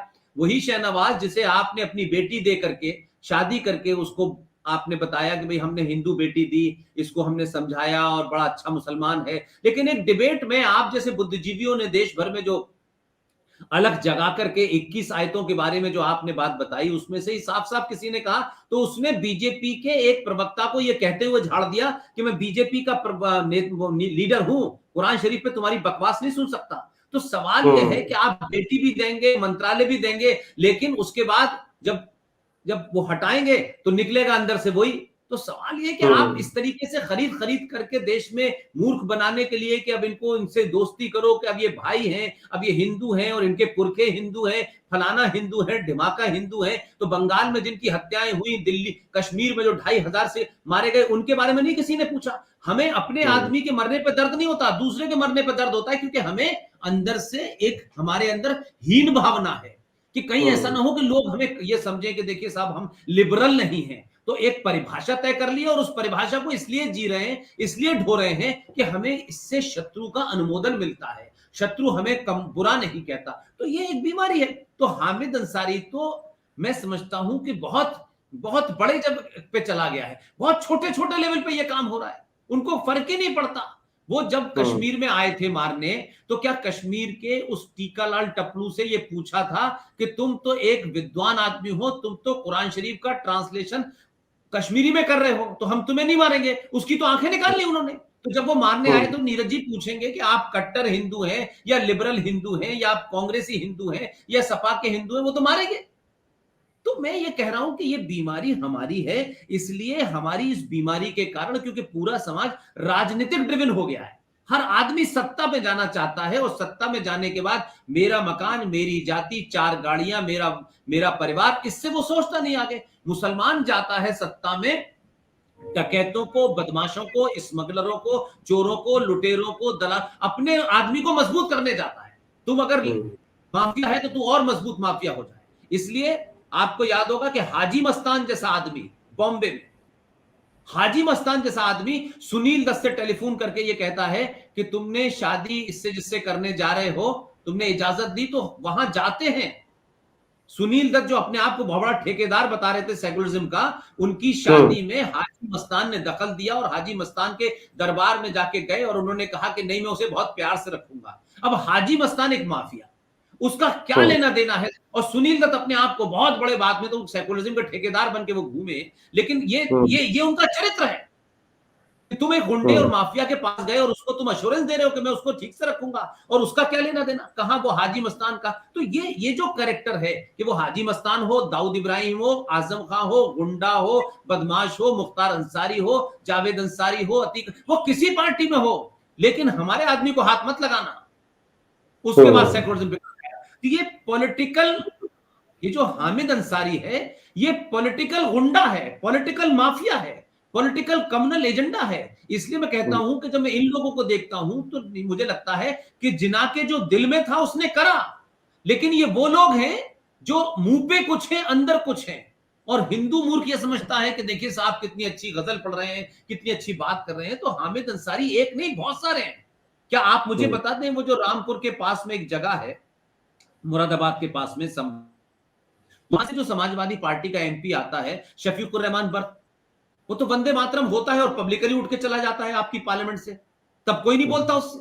तो मैं वही कह रहा हूं, इनको ये मालूम है कि ये देश कुछ सालों तक है हमारे पास, इसलिए क्योंकि हिंदुओं की, मैं क्या शब्द इस्तेमाल करूं, चाटुकारिता, लालच, मक्कारी और अपनों से दगादारी के चलते ही इस देश में 1991 में प्लेसेस ऑफ वर्शिप एक्ट पास हो गया। इन दलालों के चक्कर में हिंदुओं के इस देश के अंदर वक्फ प्रॉपर्टी कानून 2013 बन गया और ताजमहल के ऊपर कब्जा कर लिया। तो ये हामिद अंसारी की सोच को लेकर के हम जब जब चर्चा करेंगे तो ये हामिद अंसारी तक हमें फोकस नहीं रखना चाहिए। हमें इस बात पे फोकस रखना चाहिए कि एक सिविल एविएशन मिनिस्टर बना था इब्राहिम नाम का, आपको याद होगा, कर्नाटक का, वो कितना बड़ा माफिया डॉन था। तो आज वो कहां है नहीं पता, लेकिन उसकी एक पूरी एम्पायर चलती है। लेकिन हमारे यहां आपस में एक दूसरे को मारने का है। लिहाजा मैं मानता हूं कि ये पढ़े लिखे तथाकथित बहुत खुश उर्दू बोलने वाले, बड़ी पोलाइट लहजे में बोलने वाले, बड़ी मक्कारी के साथ पकड़ने फंसाने वाले, ये वो टेररिस्ट हैं जो सब हमेशा से हैं। इसलिए कश्मीर पे इनका मुंह नहीं खुलेगा, केरल पे मुंह नहीं खुलेगा, और उनका क्यों खुले जब आपके लोगों का मुंह बंद है, जो आपके समाज को एक करने का ठेका लेके घूम रहे हैं। जब वही चुप हैं तो दूसरा क्यों बोलेगा भाई। तो हामिद अंसारी तो भी बहुत हैं, होतेरे पैदा होने हैं, ऐसी कोई नई बात नहीं है। मैं तो इन सबको बहुत पास से देखता रहा हूं। कोई कोई कोई ऐसी बात नहीं, क्या कहते कि कोई किसी कहीं और से आए हों, वो यादव के नाम पे, ब्राह्मण के नाम पे, ठाकुर के नाम पे, ये सब लोगों को हम ही ने पैदा किया है और ये सिलसिला बंद हो गया है, इसलिए लोगों को डर लगने लगा है। उन्होंने कहा अब तो दूसरा पैदा नहीं हो पा रहा है, तो ये सिलसिला आपको डराते हैं, आपकी बदनामी करते हैं, और इनके पास इतना बड़ा हथियार है कि अखलाक को मार दीजिए तो यूएनओ तक खबर जाएगी, लेकिन 2,500 कश्मीरियों को मार दें, दिल्ली से खबर चल के केरल तक नहीं पहुंची पिछले 70 साल में। अखलाक के लिए तो जस्टिस पूरी दुनिया ने मांगा, लेकिन इस्लाम के नाम पे कुरान पढ़ पढ़ के जब 2,500 कश्मीरियों को मारा और 2.5 लाख कश्मीरी हिंदू ब्राह्मणों को वहां से निकाल करके, यह खबर अंतरराष्ट्रीय नहीं बनी, ये दुनिया का सबसे बड़ा जिनोसाइड हुआ नहीं बनी, क्योंकि हम हिंदू सिर्फ ये सोचते हैं कि हमें नहीं लड़ना, हमारी लड़ाई कोई और लड़े। अब हमने मोदी को ठेका दे दिया है, मोदी लड़ेगा, वो सरकार में बैठा है, अमित शाह लड़ेगा, फिर ये चले जाएंगे तो हम दूसरे को रोएंगे, हम रोते रहेंगे, खुद नहीं लड़ेंगे कभी, खुद अपने हिसाब से जवाब नहीं देंगे। सगे भाई से जमीन पे 10 इंच का झगड़ा हो जाएगा तो उसकी हत्या करने में हमारे हाथ पैर खुल जाते हैं, लेकिन एक जिहादी आपके मकान में बेटी को, मां को लूट रहा है, रेप कर रहा है, तो हम नहीं लड़ते। तो हम सब कुछ सरकार और व्यवस्था से चाहते हैं। इसलिए हामिद अंसारी ये पैदा होते रहेंगे और इन सब का इतिहास देखिए कि एक छोटी सी बात बता, जिस हैदराबाद की सेना ने निजाम के खिलाफ लड़ाई लड़ी, निजाम के खिलाफ लड़ाई लड़ी, उस निजाम के खिलाफ लड़ाई लड़ने वाली सेना को आपने सेना में जगह नहीं दी, सेना में जगह नहीं दी उसको, लेकिन दूसरों को दे दी। तो हमारे यहां तो गद्दार इतने अंदर तक बैठे हैं कि अभी 70 सालों में जो हम समझते हैं कि सब कुछ बाहर आ गया, अभी तो नीरज भाई 1% भी बाहर नहीं आया है। ठीक बात है, बिल्कुल ठीक कह रहे हैं। अभी तो आप जैसे करीब करोड़ों नीरज चाहिए, करोड़ों जीटी आरएसएन चाहिए, सुशील पंडित चाहिए, ललितम बरदार चाहिए, अंकुर शर्मा, तब जाके होगा। क्योंकि आज भी मैं ये देख रहा हूं कि होड़ लगी हुई है, हिंदुत्व के नाम पे दुकानें खोली हुई हैं, जमीन पे कोई काम नहीं हो रहा, कोई काम नहीं करना चाहता, और जो काम कर रहे हैं उनको कोई मदद भी नहीं करना चाहता, उनको शाबाशी भी नहीं देना चाहता, क्योंकि उनको लगता है कि इस वक्त इनकी जरूरत नहीं है, जब हम सत्ता से बाहर हो जाएंगे तब कुछ जो ठेकेदार हिंदुओं के हैं वो दुकानें चलाना शुरू कर दें। अब ये बात कह दो तो उन्हें बुरा लग जाता है, वो चाहते हैं कि हमारी तारीफ करते रहो और हम 100 साल से जिंदा हैं, करोड़ों लोग हमारे हैं, लेकिन हमें नजर नहीं आए कहीं मारते हुए, किसी को लड़ते हुए, बचाते हुए। तो ये इसकी जो प्रतिक्रिया समाज की होनी चाहिए वो नहीं होती। कुछ राजनीतिक दल अपने नफे नुकसान के हिसाब से कुछ बोल देंगे, खत्म कर देंगे। कम से कम इस प्राइम मिनिस्टर ने खड़े होकर के लोकसभा में उनकी तबीयत से कपड़े तो उतार दिए कि उनकी क्या औकात है, वो कहां से आते हैं। अपने एक भरे और सम्मानित शब्दों में संसदीय भाषा में उनके सही कपड़े उतार दिए। तो ये हिम्मत होनी चाहिए ना, ये जब ही होगी ना जब आपको दुश्मन से अनुमोदन नहीं चाहिए होगा। आपको अपने घर वाले आपके साथ हैं, आपका परिवार साथ है, आपके रिश्तेदार साथ है, फिर आपको क्या चिंता है किसी की। लेकिन नहीं, हमारा भाई बहन माता पिता हमारे साथ ना हो, लेकिन जो पड़ोस में आदमी है वो हमारे साथ जरूर खड़ा हो, क्योंकि हम अच्छे दिखना चाहते हैं। ये अच्छे दिखने की बीमारी है। तो गाजीपुर की धरती आप जानते हैं, वहां की कैसी धरती है और वहां से कौन कौन लोग पैदा हुए हैं। जी सर। जी, एक चीज जो मैं ना, इन्होंने जो कल बयान दिया उसमें मैं एक सेंटेंस आपके साथ शेयर कर रहा हूँ, ये है, इट वांट्स, वो हमारे देश के बारे में कह रहे हैं Hamid Ansari, it wants to distinguish citizens on the basis of their faith, इसलिए उसको गुस्सा आ रहा है और उसे डर लग रहा है। अब कमाल की बात यह कि ये बात मोहम्मद हामिद अंसारी बोल रहा है। मतलब जो पूरी, देखिए, जी जी जी जी जी जी, बोले बोले बोले जी, जो बताइए। पूरी दुनिया को डिवाइड करते हैं मोमिन और काफिर में, वो शेरवानी पहन के अंग्रेजी में ये सेंटेंस बोल रहा है। तो ये मैं चाहता था कि आप इसके ऊपर जरूर बात करें कि वो क्या कह रहा है नहीं, मैं इसमें। जरूर, ये देखिए, ये इसलिए कह पा रहा है कि देखिए, मैं ये कह रहा हूं कि अगर नीरज भाई, ऊपर वाले ने जो आपको जबान दी है, जो आपको जहन दिया है, आपने कोई ऐसा नहीं है कि कोई आपने कोई खास किस्म का फल खा लिया है। आप जो काम कर रहे हैं उसका सही इस्तेमाल और बिना किसी लालच के आप कर रहे हैं, इसलिए आप इतनी सारी बातें खोजते हैं, निकालते हैं, डिस्कस करते हैं और पब्लिक डोमेन में लाते हैं। अब आप, होता क्या है कि जैसे कहते हैं ना कि जब डकैत जो है चिल्ला चिल्ला करके कुछ अजान देने लगे, तो उसके डकैत की जो जो जो पहचान है वो छुप जाती है और वो इमाम हो जाता है। ये ठीक बात डकैत है। हैं। ये जो हामिद अंसारी जो कह रहा है ना कि देखिए साहब, जो सिटीजन में डिस्टिंग्विश हो रहा है और फेथ की वजह से हो रहा है, ये मालूम है कौन लोग हैं? ये मेरे वालिद साहब मरहूम मुझसे कहा करते थे कि ये जो मुसलमान है ये मक्का का महादेव है। तो मैं उनसे पूछती थी मक्का का महादेव क्या है, मतलब मेरे वालिद साहब मुझसे कहा करते थे। अब आई डोंट नो कि वो सरकास्टिकली मुझसे कहते थे या उन्होंने कुछ व्यंग में ये बात कही। उन्होंने कहा कि देखिए, मतलब क्योंकि वो तो वहां रहे इतने समय तक, कि वो ये कहते थे कि मक्का के अंदर अगर कुछ ये भापा किसी ने कि कोई हिंदुस्तान से हिंदू जो है अपने अंदर शराब छुपा करके यहां आ रहा है चढ़ाने के लिए, तो बोले कि ये अगर उसको पता भी चल जाएगा और वो आदमी हिंदुस्तान के किसी कोने से चलना शुरू होगा, उससे पहले वो ये कह देगा, अरे देखिए साहब, मक्का के महादेव के ऊपर शराब चढ़ा दी गई, ये अपवित्र कर दिया गया। यानी किसी ने सोचा होगा 1000 किलोमीटर दूर, ये कहते हैं ये तो हो गया, अरे क्या बात कर रहे हैं सर, देखिए नापाक कर दिया, और देखिए मदीना में पहुंच गए और ये तो काफिरों ने कब्जा कर लिया। तो इसको कहते हैं कि मतलब इसको कहते हैं attack is the best defence. या नहीं, आप पे हमला हो ना हो, लेकिन आपने कहा देखिए साहब, हजारों की तादाद में मार दिए गए, कत्ले आम हो रहा है मुसलमान का, मोदी सरकार के जमाने सड़कों पे मारा जा रहा है, लाशें बिखरी। अब ये ऐसे बड़े बड़े शब्द हैं और ये अपनी जबान में चिल्ला के कहते हैं, और इनके पास चिल्लाने के लिए आपके पास 2 हैं, इनके पास 22 हैं, तो उसको तो चिल्लाना ही है। वो पंचर जोड़े, चाहे बैलगाड़ी चलाए, चाहे स्कूटर मतलब झुका के स्टार्ट कर दे। तो सवाल सबसे बड़ा यह है कि आप अपनी बात को नहीं कह पाते और ये सोच के कि ये कभी होगा कि नहीं, लेकिन उसे कर देते हैं, उसे साबित कर देते हैं कि देखिए होता है। ये उस वक्त कह रहे हैं कि जब इस देश के आईन, जिसका ये बार बार जिक्र करते हैं कि भारत का संविधान, भारत का संविधान, अरे भारत का संविधान जो 1950 में बना था, उसे तो 24 साल के अंदर इन जैसे मक्कारों के साथ जो पार्टी बनी हुई थी कांग्रेस ने, मात्र 24 साल में उसमें सेकुलरिज्म का शब्द डालना पड़ा। तो क्या बी आर अंबेडकर से लेकर के तमाम जितने जहीन उस वक्त के दानिश्वर थे जिन्होंने आईन बनाया, संविधान बनाया, उन्हें पता नहीं था कि भारत के संविधान में सेकुलर शब्द डालना चाहिए। लेकिन बाबा साहब अंबेडकर का संविधान 24 साल में कम्युनल हो गया और 76 के अंदर उसे सेकुलर बनाया गया। लेकिन जो हमारे यहाँ जो हिंदू पार्टियां हैं वो इतनी अपोलोजिस्टिक और डरपोक हैं कि वो जैसे आते हैं कहते हैं देखिए संविधान को, अरे तुमने तो संविधान को 145 बार अमेंडमेंट किया, तुमने तो संविधान का जो प्रियम्बल था उसमें बदलाव किया। क्योंकि ये हम अटैक नहीं करते, हम अपनी बात को, सच बात को भी नहीं रखते, और ये अपने झूठ को इस तरीके से रखते हैं कि दुनिया सोचती है अरे बाप रे बाप, पता नहीं क्या हो गया, पता नहीं क्या हो गया, पता नहीं क्या हो गया। आज तक अलीगढ़ यूनिवर्सिटी के अंदर, कैंपस के अंदर, ये घटना बहुत कम लोगों को पता है, वहां के तमाम अखबारों को पता है, लेकिन हम अपनी बात नहीं कहते, ये उस बात को चलाते रहते हैं। इनका उपराष्ट्रपति भी वही बोलता है, इनका अजहरुद्दीन भी वही बोलता है, इनका हॉकी का खिलाड़ी भी वही बोलता है, इनका एक्स चीफ जस्टिस भी वही बोलता है। तो वो एक ऐसा सिंक्रोनाइजेशन है कि वहां वो चाहे अहमदिया हो, चाहे वो बरेलवी हो, चाहे अहले हदीस हो, चाहे देवबंदी हो, वो सारे झगड़े अपने, लेकिन जब काफिर की बात आएगी हिंदू की, तो उसके खिलाफ सब वो एक ही लाइन बोलेंगे पूरे देश के अंदर।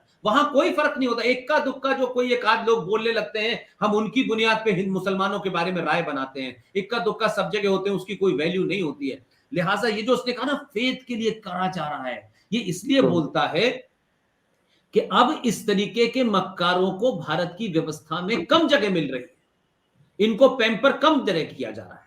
लेकिन आज भी मैं मानता हूं भारत के संविधान को इरोड किया गया, तब ये कभी नहीं बोला, इसने नहीं कहा कि जब भारत के संविधान में लिखा है all are equal before the constitution, तो फिर ये माइनॉरिटी कमीशन क्यों बना अलग से? जब भारत 1976 में सेकुलर हो गया और ये राष्ट्र सेकुलर हो गया, ये देश सेकुलर हो गया, तो फिर मुस्लिम माइनॉरिटी कमीशन क्यों बना, सच्चर कमीशन क्यों बना? भाई ये तो तभी बनता, ये अपने आप में विडंबना नहीं है कि भारत सेकुलर है लेकिन माइनॉरिटी कमीशन बना हुआ है, भारत सेकुलर है लेकिन सच्चर कमीशन मुसलमानों के लिए बना हुआ है, भारत सेकुलर है लेकिन वक्फ बोर्ड बना हुआ है। अरे वक्फ बोर्ड और सच्चर कमीशन और माइनॉरिटी कमीशन तो उसी कंडीशन में जस्टिफाई होंगे जब भारत हिंदू राष्ट्र होगा, जब सेकुलर है तो कैसे हो सकता है? तो ये चाहते क्या है कि इनका सेकुलरिज्म ये है, हम तुम्हें मारे तो हम सेकुलर, और तुम हमें मारो तो तुम कम्युनल। तो ये जो है ना कि छुरी खरबूजे पे गिरे तो, और खरबूजा छुरी पे गिरे तो कटना खरबूजे को ही है। तो आप ही को सेकुलरिज्म का सर्टिफिकेट देना है, नीरज जी को देना है, पुष्पेन को देना है, और ये शेरवानी छाप 2 कौड़ी का गाजीपुर का निकला हुआ गुंडा जो भारत का उपराष्ट्रपति नहीं बना, इसने जबान अंग्रेजी में बोला, लेकिन ये नंबर 1 की गुंडाई भाषा है इसकी। इसने जब ये उतरा था उपराष्ट्रपति पद से, तब इसने कहा कि भारत में बड़ा डर है, तो मैंने उस वक्त भी कहा बॉर्डर पे जाके म्यांमार के लोगों को बताना जाकर के कि भाई वहां पे भी भाई हिंदुस्तान में बड़ा खतरा है। तो ये इस तरीके की सिचुएशन इसलिए नहीं करते। नीरज जी ये साइकोलॉजी उस मुसलमान की है जो पढ़ा लिखा है, जो ये बताता है, वो एक ऐसा क्रिएट करता है जिससे हिंदू अपोलोजिस्टिक हो जाए। मैं आपको एक घटना बताता हूं, जब ये आर्टिकल 30 की बात आई तो उस जमाने रफी अहमद किदवाई जैसे कमीने लोग मौजूद थे, और ये तमाम सारे लोगों ने मालूम है क्या कहा कि जब ये बात भारत का पार्टीशन हुआ तो ये तमाम मक्कार, जिसमें मौलाना आजाद जो मक्का में पैदा हुआ था 1888 में और 1902 में वो बंगाल आया था, और ये भी बंगाल की पैदाइश है, ये हामिद अंसारी भी कलकत्ता की पैदाइश है, ये सब वही आए थे। तो आप सोचिए कि मुझे याद है कि साहब वो ये कहा गया कि देखिए कैसे बेचा इन्होंने, this is art of selling. कहा कि पंडित जी देखिए जो पाकिस्तान से लाशें आ रही हैं हिंदुओं की, उसे देख के हमारा दिल फटा जा रहा है, हमें बहुत दर्द हो रहा है और हम बहुत परेशान हैं। तो पंडित जी ने पूछा क्या हुआ, तो ये बोले देखिए कैसे बेचते हैं। इन्होंने कहा कि पंडित जी जो मुसलमान हिंदुओं को वहां मार रहे हैं और हिंदुओं की लाशें यहां आ रही है, हमें ये डर लग रहा है कि पंडित जी देखिए हम सब लोग तो नहीं रहेंगे आज नहीं कल, लेकिन कहीं ऐसा ना हो जाए कि हिंदुस्तान में जो 90% हिंदू है, अगर उसने कभी ऐसा किया तो हमारे पास सेफगार्ड क्या है, तो हमें कुछ सेफगार्ड दीजिए। तो आर्टिकल 30 घुसेड़ा गया बीच में। यह आर्टिकल 30 की जो खेल है ये उस वक्त आया कि देखिए कहीं हमारे यहां हिंदू 90% है, कहीं हिंदुओं की मेजोरिटी, कहीं हमारे फेस्टिवल्स, हमारी पहचान, हमारी जबान के ऊपर अगर कुछ हुआ तो फिर क्या होगा। तो ये 30 दिया गया। तो this is what I am saying, मर हम रहे थे, पाकिस्तान से हिंदू लाशें आ रही थी, लेकिन उन हिंदू लाशों को भी आपके दलाल नेताओं को बेच करके अपना एजेंडा लागू कर लिया। That is what I am saying, they are good seller. ये कैसे फियर को बेचते हैं, कैसे उसको बेचते हैं। इसलिए हामिद अंसारी आज इसलिए कह रहा है कि इसकी चिंता ये नहीं है कि इस वक्त सरकार किसकी है, सरकार आली इसकी चिंता समझिए, इसकी परेशानी का सबब नीरज अत्री, चतुर्वेदी साहब, तुफैल, जीडी बख्शी, RSN सिंह, सुशील पंडित, ललित नंबरदार, अंकुर शर्मा, प्रोफेसर कपिल कुमार, ये देश के अंदर एक इंटेलेक्चुअल जिसे कह सकते हैं जागरण हो रहा है, जिसमें लोग तथ्यों पे बात कर रहे हैं, किसी पॉलिटिकल पार्टी से नहीं। मतलब इसको लग रहा है कि हिंदू अगर इस देश का जागने लगा, उसे सही पता लग गया कि मेरा परदादा मुस्लिम लीग का भी अध्यक्ष था और कांग्रेस का भी अध्यक्ष था, मेरे खानदान के बारे में पता चल गया कि मैंने एक सरकारी पद पर रहते हुए कैसे देश के साथ गद्दारी करके खुफिया एजेंसी के, तो ये चीजें पता ना चले, और जो ये बोले उसे को देखो कम्युनल है साहब, और इनकी वजह से मुसलमान जो है खतरे में है, और इनकी वजह से मुसलमान बिगड़ जाएगा, और मुसलमान गुस्से में है, मुसलमान बड़े रोष में, ये बेचते हैं, सरकारों को बेचते हैं, पॉलिटिकल पार्टीज को बेचते हैं, और जिन्हें ना उर्दू आती है ना कुरान आता है हिंदुओं में, वो दलाल हिंदुओं के बारे में बकवास करते हैं सुबह से लेकर शाम तक। वो अलीगढ़ यूनिवर्सिटी का वाइस चांसलर भी बनवाते हैं, वो जामिया की वाइस चांसलर भी बनवाते हैं, उनको लगता है कि हम सबसे ज्यादा जानते हैं। वो जो मोहम्मद साहब का बाल रखा हुआ है हजरत बल में, वो उसको भी बताने लगते हैं। मतलब कुछ भी हमारा हिंदू जो है मक्कार, वो कुछ भी झूठ बोलता है, सिर्फ इसलिए कि उसकी जो दुकान चल रही है वो चलती रहनी चाहिए। आपकी दुकान चल सकती है, लेकिन राष्ट्र की दुकान बंद हो जाएगी। जो इंडिविजुअली हिंदू समझते हैं, जो संगठन ये समझते हैं कि हम अगर जिंदा रह गए तो कोई बात नहीं। अरे आपके तो ऐसे ऐसे दलाल कथावाचक हैं, जो कथा करने से पहले, मैं पवित्र कुरान अपने घर में रखता हूं, और पवित्र कुरान की आयतें जो है वो वेदों का ट्रांसलेशन है। तब आप इस पे क्या बोलेंगे? इसके लिए कोई मुसलमान जिम्मेदार है? हमें मूर्ख बना कौन रहा है? हमारे अपने भी बना रहे हैं, और यही लोग इनसे डर के मारे हमें बेवकूफ बना रहे हैं। इसलिए मैं कह रहा हूं सच बोलो, सच की वजह से आप जब बात करते हैं, कुरान के ऊपर बात करते हैं, उन आयतों पे बात करते हैं, तो कोई आपकी पर्सनल कोई किसी से कोई आप कह सकते हैं कि कोई आपकी नफरत थोड़ी नहीं है। आप तथ्यों पे बात कर रहे हैं, आप फिजिक्स के साइंस के टीचर हैं, आप साइंटिफिक बैकग्राउंड में बात करते हैं, तो आप ऐसा तो नहीं कह सकते कि साहब फिजिक्स का फॉर्मूला न्यूटन ने बनाया था, every action there must be an equal and opposite reaction. अब आप कहेंगे देखिए साहब ये जमीन पे तो लागू हो सकता है, लेकिन गांधी जी ने उसका गलत इस्तेमाल किया। गांधी जी अनसाइंटिफिक बात करने लगे, उन्होंने कहा तुम्हारे गाल पे एक चांटा कोई मारे तुम दूसरा गाल आगे कर दो, तो भाई उन्होंने कहा ये तो साइंस के फॉर्मूले के खिलाफ जा रहे हैं। मोदी ने कहा नहीं, मोदी ने कहा every action there must be an equal opposite reaction. एक गाल पे कोई चांटा मारे तो उसके गाल पे दूसरे पे घुमा के चांटा मारना। अब जब ये फिलॉसफी साइंटिफिक आ गई इस देश में, तो इन्होंने कहा देखिए साहब इंटॉलरेंस बढ़ रहा है भारत में, क्योंकि हम चांटा मारे तो सेकुलरिज्म, आप चांटा मारे तो मुसलमान खतरे में। तो इत्तेफाक से 2019 में जो आदमी आया, उसने कहा कि Newton third law of motion Modi ने भी गलत समझा है और गांधी ने भी गलत समझा है। उसने कहा एक ही बार में दोनों गालों पे एक साथ चांटा मारो, तभी ये Newton third law of motion ठीक होगा। तो ये डर इसलिए लग रहा है कि समाज अपने उस चीजों को समझ रहा है, इसलिए अभी हामिद अंसारी आए हैं, फिर किसी दिन वो जावेद अख्तर शुरू हो जाएगा, फिर नसरुद्दीन शाह शुरू हो जाएंगे। तो ये अलग अलग जगह पे है, सब एक ही, लेकिन इनके जैसे इंटरेस्ट होते रहते हैं, तब तक सब कुछ ठीक है। जो आप देख रहे हैं कि किसी को पद्मश्री, किसी को पद्म विभूषण, अब तो मैंने सुना है वो गुलाम नबी आजाद को भी मिल गया जिसने 2007 के अंदर शरिया लागू की थी। तो चलिए वो एक पॉलिटिकल मामला हो सकता है, सरकार के पास उसके कई कारण हो सकते हैं, लेकिन एक समाज के तौर पे तो मैं कह रहा हूं ना कि ऐसे बहुत सारे लोगों को है। तो आज बहुत सारे लोग बहुत बड़े ज्ञानी बन रहे हैं कि देखिए साहब बुद्धदेव भट्टाचार्य ने वापस कर दिया। बुद्धदेव भट्टाचार्य की पॉलिटिकल पार्टी उस वक्त कहां चली गई थी जब 1957 के अंदर इन अवार्डों में पहली बार प्रधानमंत्री जवाहरलाल नेहरू खुद ही उसके चेयरमैन थे और खुद ही भारत रत्न ले लिया।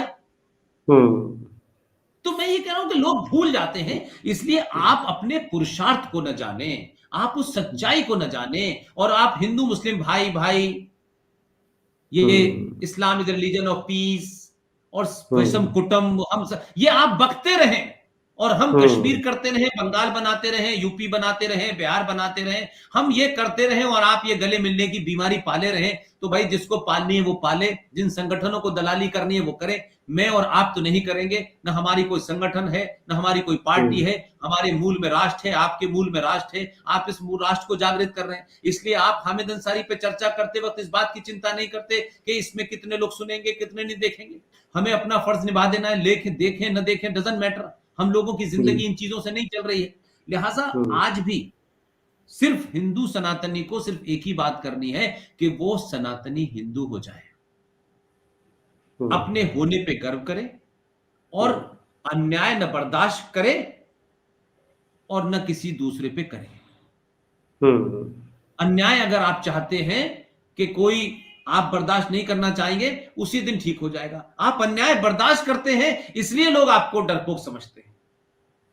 इसलिए बार बार ये मुरली वाले कृष्ण जी की बात करते हैं, लेकिन वही मुरली वाले ने बांसुरी रखी और सुदर्शन चक्र उठा लिया। इसलिए कथावाचकों को पढ़ाना चाहिए कि मर्यादा पुरुषोत्तम राम मर्यादा जब बने, जब वो वहां से लौट के आ रहे थे। उसी समुद्र की बात मैं फिर दोहरा रहा हूं, जिससे वो हाथ जोड़ के कह रहे थे रास्ता दे दे, नहीं दिया। लेकिन तीर उठाया तो दे दिया। तो दुनिया वही वही वही मैंने कहा। तो जो जो बेचारे हमारे हिंदू भाई या जो आपके व्यूअर हैं, जब वो सवाल पूछते तो मैं कहता हूं भाई, अपने स्वार्थों को, अपनी अपनी लालसा को, अपने लालच से जिस दिन बाहर उठ जाओगे, दुनिया आपको वैसे ही सलाम करने लगेगी जैसे 95 लाख लोगों का एक देश है, उसका नाम है इजराइल। वो किसी से नहीं चिंता करते, अपने राष्ट्र और के लिए वो मरने के लिए तैयार हैं। कोई लालच उनके सामने नहीं है। वो दुनिया से नहीं चाहते कि अमेरिका हमारा साथ दे, वो कर देते हैं, अमेरिका उनका साथ देता है। आज तक मुझे बता दीजिए उस पर सैंक्शन लगे? गलती से एक पटाखा फेंक देते हैं, वो इतने बम फेंकता है कि 3 बार की नस्लें इनकी जो है टेढ़ी मेढ़ी पैदा होती है। फिर उसमें से किसी की एक आंख है, किसी के बाल नहीं है, किसी का एक पैर है, किसी का एक टांग नहीं है। तो मैंने कहने का यह है कि दुनिया में जवाब, जूते का जवाब जूते से दिया जाता है। ये आदर्शवाद की बात है कि पूरा विश्व हमारा घर है और अपना घर महफूज नहीं है। ये कायरता की चादरें हमने ओढ़ रखी हैं। और बाकी का वो जो बेचारे यहां आए थे, वो जो हमारे यहां बौद्ध धर्म का मामला था, उन्होंने हमको बिल्कुल नपुंसक बना दिया। और हम तो इसी तलाश में रहते हैं कि हमें लड़ना ना पड़े, इसके लिए कोई रास्ता ढूंढ लेते हैं। तो हामिद अंसारी एक सोच है, और ये सोच आज तक जारी है। इसलिए मैंने बताया कि उस जमाने भी बहुत सारे लीडर मुस्लिम लीग के अध्यक्ष बने, फिर कांग्रेस। और कुछ तो आपको ताज्जुब कर दूं, एक लारी नाम का बदमाश था, मुस्लिम लीग का एमपी था।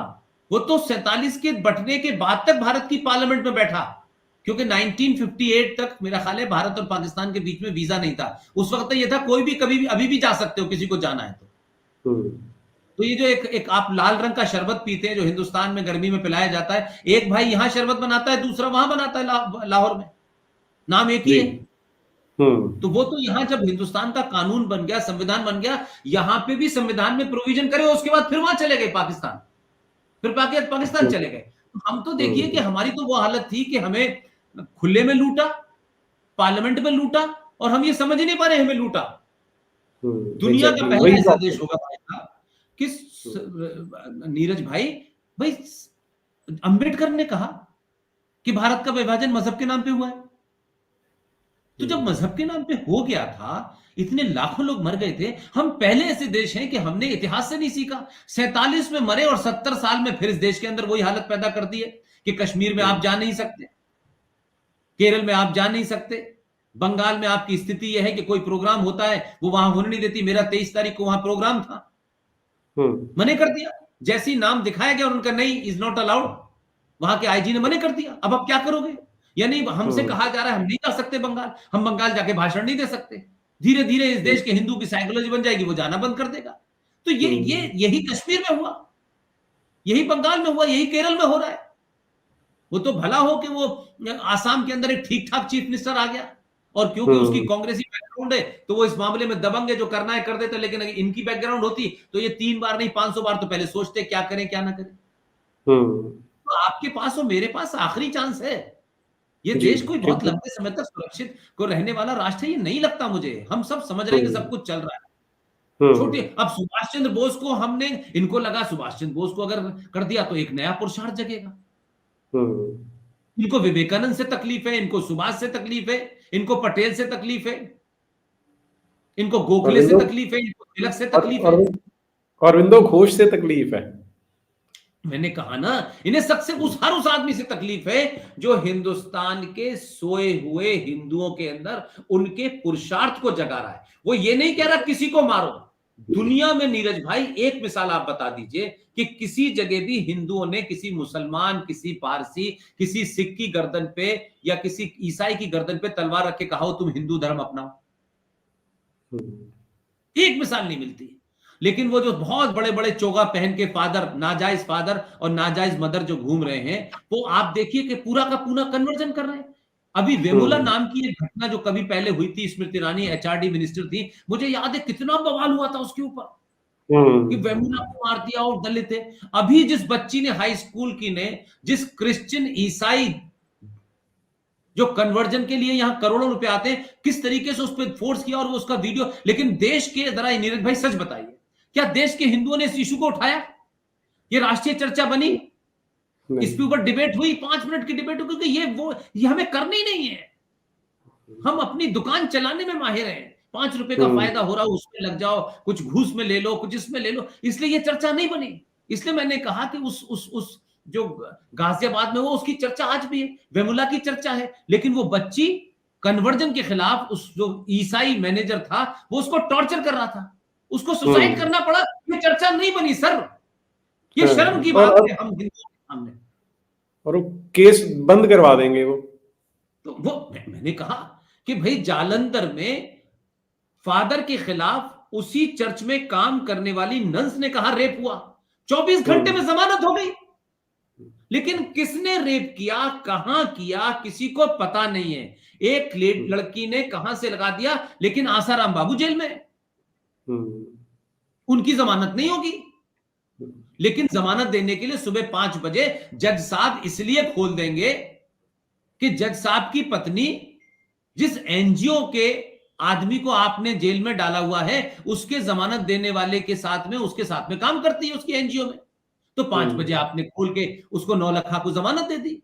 तो आप सोचिए कि दुश्मन आपकी जड़ों के अंदर है और आप अभी भी, आपको शत्रु बोध ही नहीं हो रहा।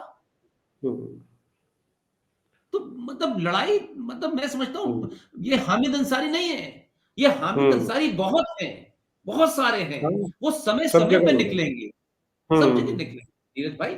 इसलिए मेरी जो विनती आपसे ये है कि आपको ऊपर वाला सेहत दे, आपको और मजबूत बनाए, आर्थिक रूप से मजबूत बनाए, क्योंकि जो योद्धा इस वक्त जमीन पर लड़ रहे हैं वो इंडिपेंडेंट जब भी होंगे जब उन्हें किसी से आर्थिक मदद की जरूरत नहीं होगी, तब वो शायद अपना जगन बड़ा काम कर सकेंगे। क्योंकि जिंदगी सिर्फ खाना और पीना ही नहीं होती है, जो काम आप कर रहे हैं उसमें एक लंबा पैसा चाहिए। बहुत लोगों के पास बड़ी ताकत है, बड़े जज्बात है, बड़ी फीलिंग है, लेकिन वो बेचारे कुछ कर नहीं पा रहे, उनके पास पैसा नहीं है, रुपया नहीं है। और एक तरफ क्या है कि एक आदमी को मारने के लिए करोड़ों रुपए खर्च करे जा सकते हैं, इशरत जहां को भी हायर किया जा सकता है।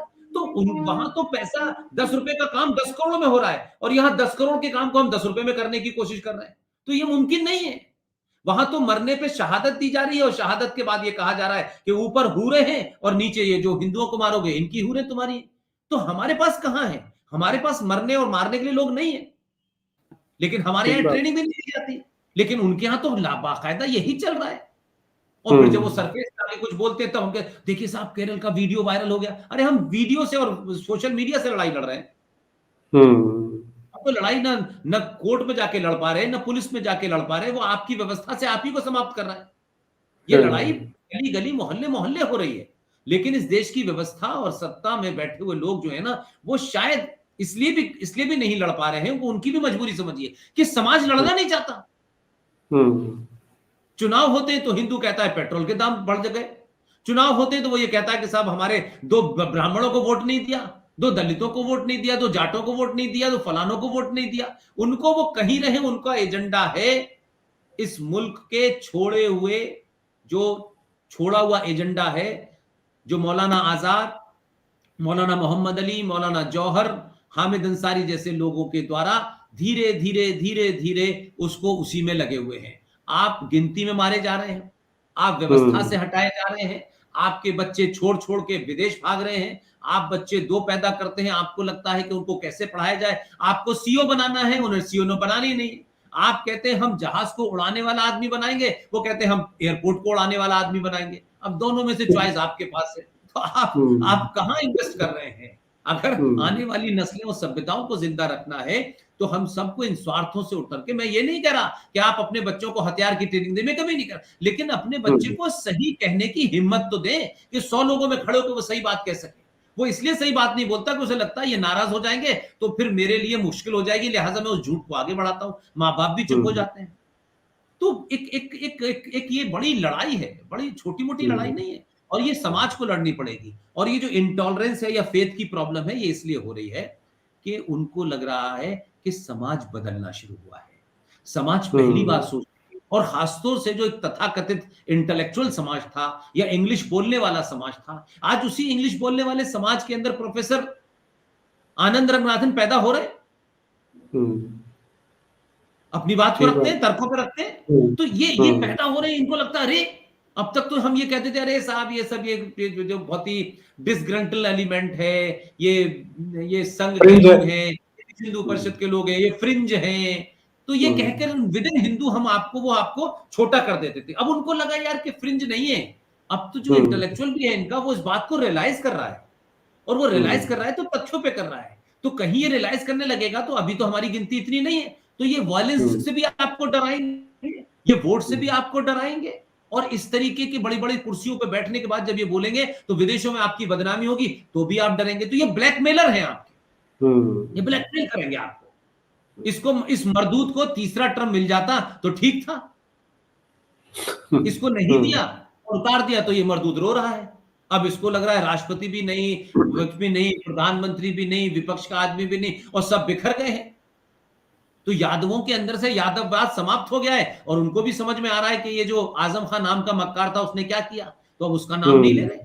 तो ये धीरे धीरे जो इन्होंने आपको बांटा, जो जाति व्यवस्था हमारी सामाजिक थी, जिसे इन्होंने मजहबी बना करके पेश किया, शेरो शायरी ने पेश किया, वो धीरे धीरे समझ आ रहा है। इसलिए इनकी बेचैनी बढ़ रही है, इसलिए हामिद अंसारी की जो सांसें हैं वो तेज चल रही हैं कि कैसे ये जो हमारे बाप दादों ने जो हमें विरासत में दिया था, उस मक्कारी को अब हम धीरे धीरे एक्सपोज हो रहे हैं, तो कैसे लड़ें।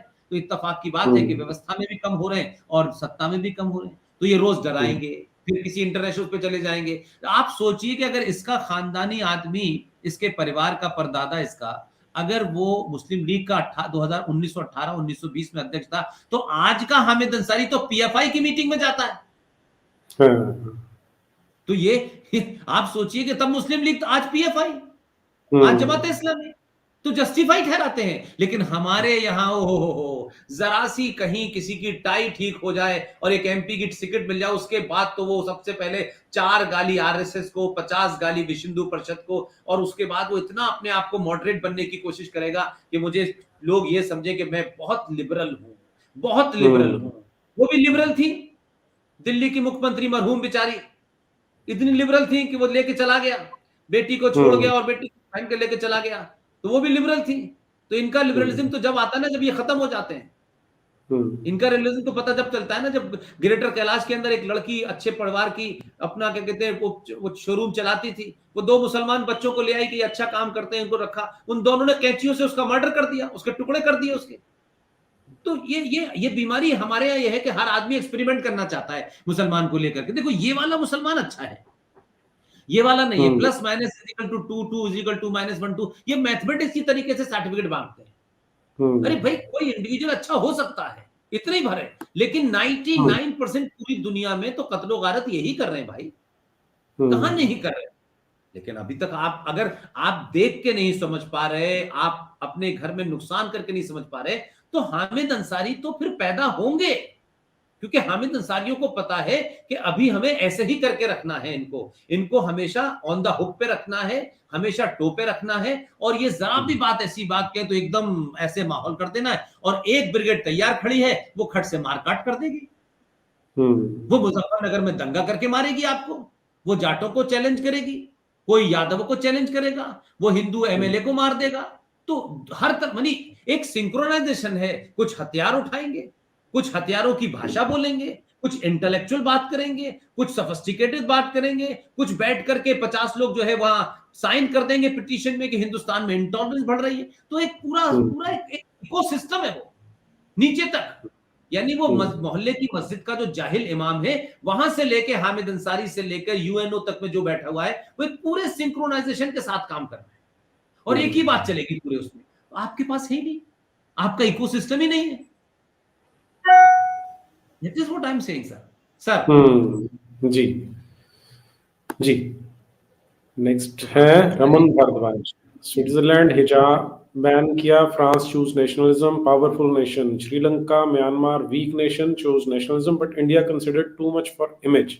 हाँ वही तो, वो पुष्पेंद्र जी यही कह रहे हैं रमन जी। नहीं, इसमें एक बात जोड़ दूं, जो क्योंकि इसमें फ्रांस का जिक्र आया, रमन भाई आप जरा इस बात को सोचिए कि जब वो उस बच्चे ने उस फ्रांस में उस टीचर की कत्ल किया, जब वो फ्रीडम ऑफ एक्सप्रेशन की बात कर रहा था, तो हम लोग भूल जाते हैं। इसलिए मैंने कहा कि मेरा रोल क्या है एज ए सोसाइटी।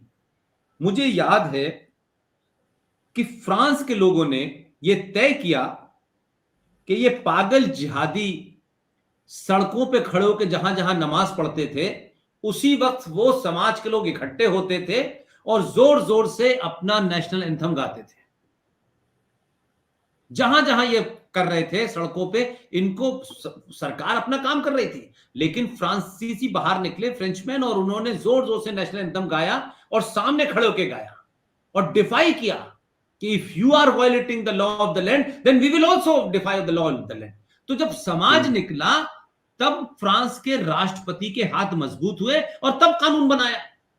मैं ये कह रहा हूं, 90 करोड़ हिंदुओं में से 10 करोड़ हिंदू बिना किसी लाग लपेट के, बिना किसी चाटुकारिता के ये तय कर लें कि जो भी संविधान के खिलाफ बात होगी, चाहे सड़कों पे नमाज पढ़ना हो, चाहे सुप्रीम कोर्ट द्वारा आदेश पारित होने के बाद 5 बार अल्लाह मियां से ये जो बात करते हैं चिल्ला चिल्ला करके, अगर ये खिलाफ वर्जी करेंगे तो प्रतिक्रिया उतनी ही होगी। और जिस दिन भारत का हिंदू सड़कों पे निकलेगा, सत्ता पे बैठने वाला, चाहे वो मुस्लिम लीग का हो, चाहे वो सपा का हो, बसपा का हो, इस पार्टी का हो, उस पार्टी का हो, इवन बीजेपी का हो, उसको ये डर लगेगा कि ये 10 करोड़ लोग जो हैं, जो कानून के साथ खड़े हैं, वो तब आपका साथ देगा। आप कुछ नहीं करेंगे, सिर्फ कानून बनेंगे, तो कानून तो इस देश में मर्डर और रेप का भी है, तब भी नहीं रुक रहे।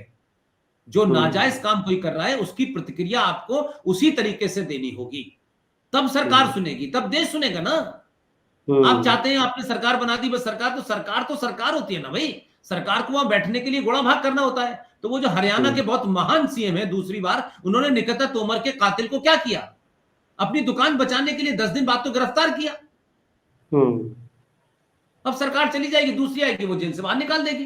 दिल्ली के दंगों में इतने बड़ा दंगा हुआ, लेकिन पहली सजा एक बेचारे दिनेश यादव को मिली ना, बाकियों को नहीं मिली। बाकी तो सब दूध के धुले थे। तो मैं ये कह रहा हूं कि ये नहीं हो सकता। समाज की प्रतिक्रिया के कारण सत्ताएं मजबूत होती हैं, और जब समाज कमजोर होता है तो सरकार कानून बनाती रहती है और सोती रहती है। इसलिए प्लेसेस ऑफ वर्शिप है, सच्चा कमीशन भी बन गया, माइनॉरिटी कमीशन, सब बनता रहेगा, और हम लड़ाई नहीं जीत सकते। इसलिए मैं बार बार अपने संबोधन में समाज की बात करता हूं, राष्ट्र की बात करता हूं। तो ये जो बात भाईजान कह रहे हैं वो इसीलिए है कि हम नहीं सड़क पे आना चाहते। आप सड़क पे तो आइए। अरे आप वैसे ही एक दिन कह दीजिए कि जाड़े का मौसम है, हम सब लोग कल 5 करोड़ सड़कों पे खड़े होकर मूंगफली खाएंगे 1 घंटे के लिए, आ जाइए। कुछ किसी बहाने से तो आ जाओ यार। कथा सुनने जाते हो, वहां जाकर के कथा करते हो, वो कथा करने वाला फ्रॉड राम जी के साथ साथ में फिर मौला मौला आ जाता है, फिर अली अली आने लगता है, फिर कुरान शरीफ आ जाता है, फिर आयतें बताने लगते हैं। कैसे कैसे पाखंडी हैं। एक पाखंडी को पकड़ा हुआ है, वो खड़े होकर के गाली देने लगता है, क्या कहते हैं, और मुसलमानों की सभाओं में जा जाके बोलता है, क्या कहते हैं, कि ये हिंदू जो है ये हैं, और कुरान में ये लिखा है, और मोहम्मद साहब ये थे। अब वो उसी को बेचते हैं, वो मार्केटिंग करते हैं उससे। तो ये है। लेकिन आपके लिए तो कोई नहीं आता बोलने के लिए। आपके बड़े लिबरल लोग हैं। आप तो लिबरल जब बनाते हैं, बेटी भी अपनी देते हैं और मंत्री भी उसे बनाते हैं, और फिर कहते हैं ये लिबरल है। तो दिस इज मतलब हम लड़ाई गलत लड़ रहे हैं। सरकार बदलना, सरकार बनाना एक बहुत छोटा सा हिस्सा है। हम कश्मीर फाइल बना करके लड़ाई लड़ेंगे? नहीं होगा भाई, ये नहीं हो सकता। दुनिया की जिंदा कौमें बात का जवाब बात से, झापड़ का जवाब झापड़ से, और हथियार का जवाब हथियार से देती हैं। कानून के भरोसे नहीं बैठी रहती। जो बदमाश आया, जिसने आपको गोली मार दी, अब आप कह के देखिए ऐसा है, अब हम इसके खिलाफ रिपोर्ट लिखा। अरे मर आप गए, आप रिपोर्ट के लिखा के क्या करोगे यार? तो बात की बात है ना रिपोर्ट। ये तो सभ्य समाज की बात है ना, आदर्श समाज की बात है कि आप रिपोर्ट लिखाएंगे, पुलिस आगे पकड़ेगी। हम कायरता को छुपाने के लिए आदर्शवाद की बात करते हैं सर। ठीक है जी। इंडिक विंगर है, नमस्ते, please promote the movie the Kashmir files which reveals the truth of genocide of Hindus. Director Vivek is fighting alone against leftist Islamist ecosystem in Urdu wood. We need strong ecosystem. नहीं, अब ये सारा इनकी बात झगड़ा। गलत है कि विवेक अग्निहोत्री साहब जो है वो अकेले फाइट कर रहे हैं, वो फिल्म बना रहे हैं, उनकी फिल्म के साथ सारे लोग हैं, उनकी फिल्म को हम तमाम सारे लोग प्रमोट कर सकते हैं, यही ये नहीं कहना चाहिए। विवेक जी पर्सनल मेरे दोस्त हैं, हम लोग जहां जहां उनकी बात कहते हैं हम तो इसी तरह प्रमोट कर सकते हैं, कोई हमारे पास करोड़ों रुपया थोड़ी नहीं, कोई प्रमोट तो उन लोगों का करना चाहिए जिन पे करोड़ों करोड़ों रुपया है और जो विदेश में मंदिरों में जाकर के चढ़ाते हैं, जो सोना चढ़ाते हैं, उनको बनाना चाहिए ना कि हिंदुस्तान में कोई भी हिंदू सनातनी जिसके साथ अन्याय होगा हम उसको इतना रुपया देंगे कि उसको उसके मरने पे उसके घर वालों को बाद में भुखमरी नहीं झेलनी होगी। आप बनाइए ना, क्यों वो अकेले लड़ रहे हैं, तो फिर ये नीरज जी क्या कर रहे हैं, फिर जीडी बख्शी, आरएसएन पुष्पेंद्र क्या कर रहे हैं, सब लड़ रहे हैं ना, ये मत कहिए। हर आदमी अपना कंट्रीब्यूट कर रहा है। विवेक जी ने फिल्म बनाई थी पुरानी, हम सब लोग ने उसको प्रमोट किया था, तो फिल्म बना के प्रमोट करने से समस्या सॉल्व हो जाएगी क्या? फिल्म बनाई और आप 30 साल 32 साल के बाद भी एक फिल्म का इंतजार कर रहे थे कि उसके बाद आपको पता चलेगा कश्मीर में क्या हुआ, तो माफ कीजिएगा फिर आपको जिंदा रहने का अधिकार नहीं है। सोई हुई कौमें फिल्में बनाने से नहीं जगती हैं, जिंदा कौमें घटना होती है 5 मिनट के बाद प्रतिक्रिया दे देती है। हम 32 साल के बाद एक फिल्म बनी है, ठीक है, is a good, he is a director, he is an actor, उनकी वो बैकग्राउंड है, वो यही काम कर सकते हैं, उन्होंने अपना काम कर दिया। लेकिन आप 30 साल बैठे हुए थे इस इंतजार में क्या? किसी ने फाइनेंस क्यों नहीं किया? हमारे यहां करोड़ों करोड़ों रुपया चढ़ता है, ऐसे लोगों को किसने फाइनेंस किया? किसी ने फाइनेंस किया? मुझे मालूम है कैसे कैसे कोविड में उनकी कई बार शूटिंग कैंसिल हो गई, कई बार उनका नुकसान हुआ, हमने पूछा, हम किसी को 10 रुपए देने में 5 बार पूछते हैं, लेकिन हम बातें बड़ी बड़ी करते हैं सर। आप सिंपल जाइए उनसे कहिए कि भाई आप बताइए कि कहां कुछ दें और आप कुछ, ठीक है वो फिल्म बना रहे हैं, वो उनका काम है, बनाना चाहिए, अच्छी बात है, good, why Vivek only, why not others? तो 100 लोग होने चाहिए ऐसे। फिर मैंने कहा कि मैसेंजर ऑफ गॉड नाम की एक फिल्म आती है, मोहम्मद वाली फिल्म आती है, उसमें एक जरा सा म्यूजिक दे दिया था ए.आर. रहमान ने, तो मुसीबत हो गई थी। कोई बुरखे के खिलाफ बनाता है? एक बॉम्बे फिल्म आई थी, उस बॉम्बे फिल्म के अंदर एक मुसलमान लड़की का एक हिंदू लड़के के साथ अफेयर हो गया था और वो कुरान पढ़ते पढ़ते चली गई थी, बवाल हो गई, आग लग गई पूरे देश के अंदर। थिएटर जला लिया था। जिंदा कौन, वही मैंने कहा कि सर जिंदा होने का सबूत दें।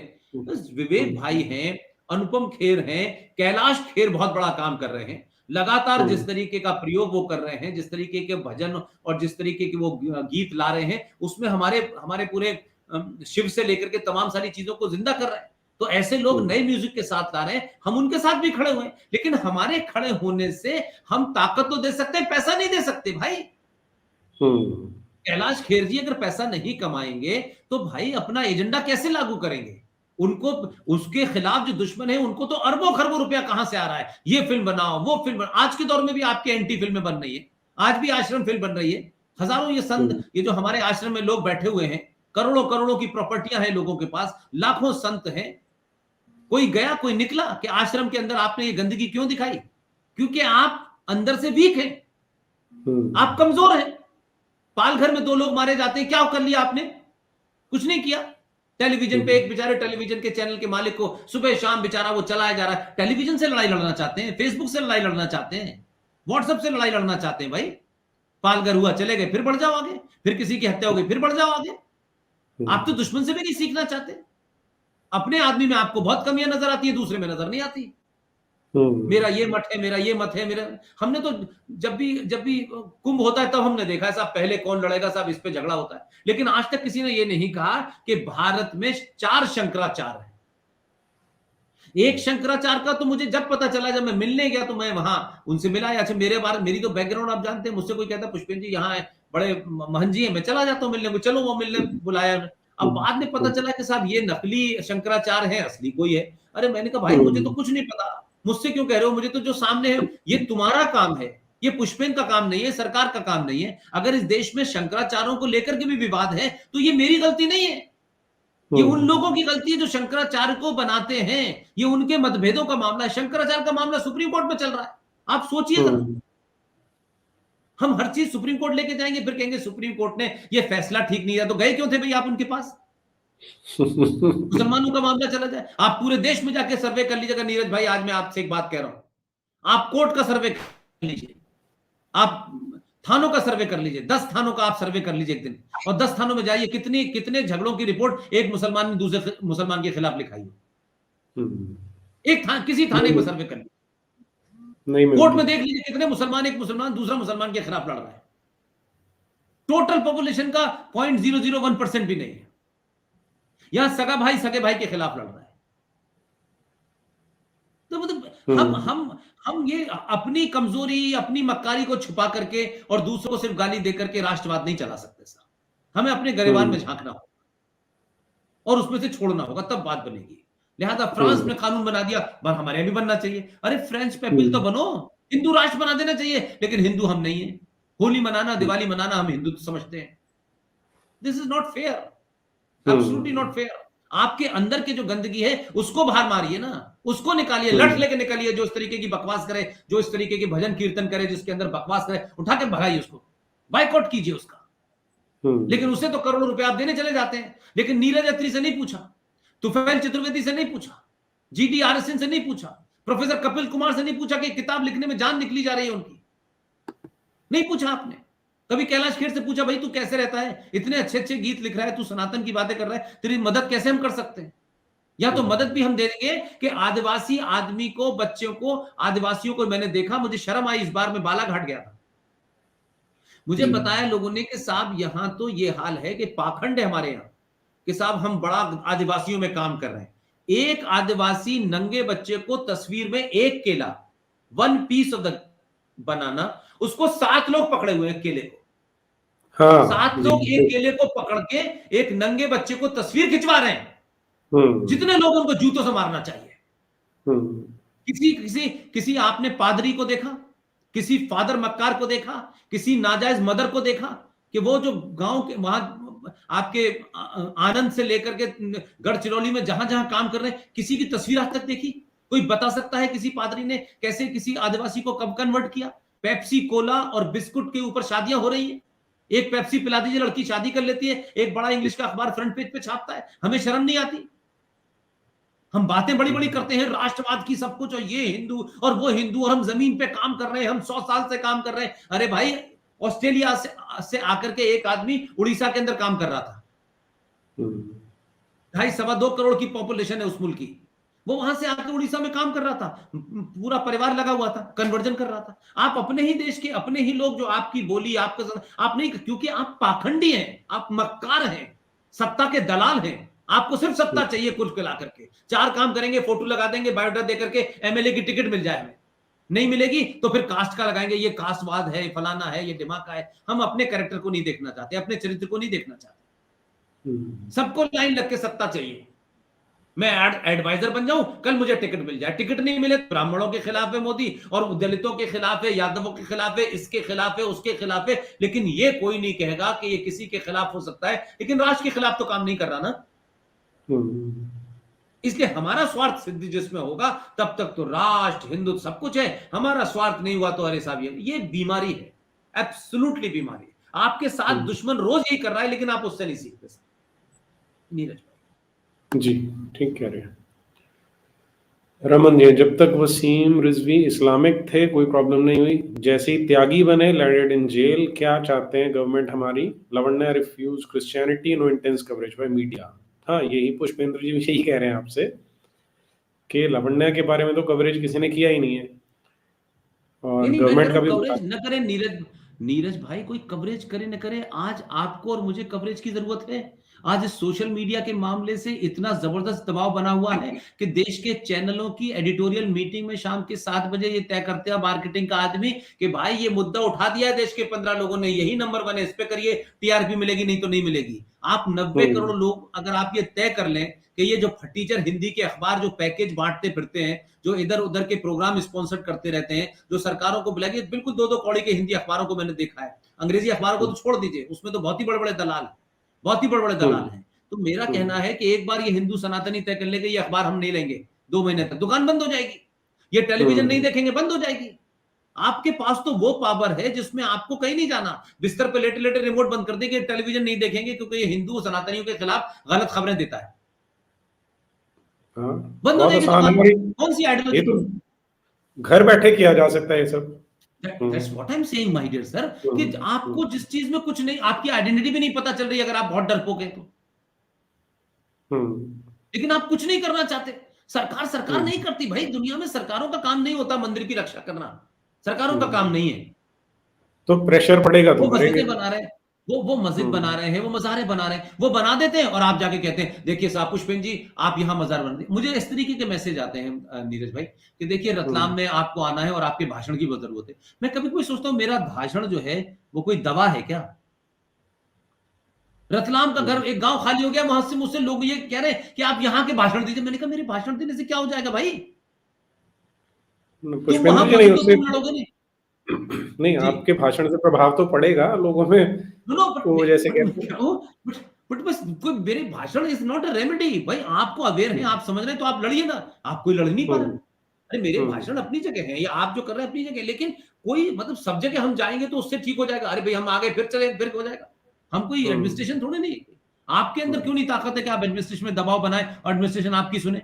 आपकी सही बात नहीं सुन रहा और उनकी गलत बात सुन रहा है, तो किसके दबाव में हम्म। एडमिनिस्ट्रेशन?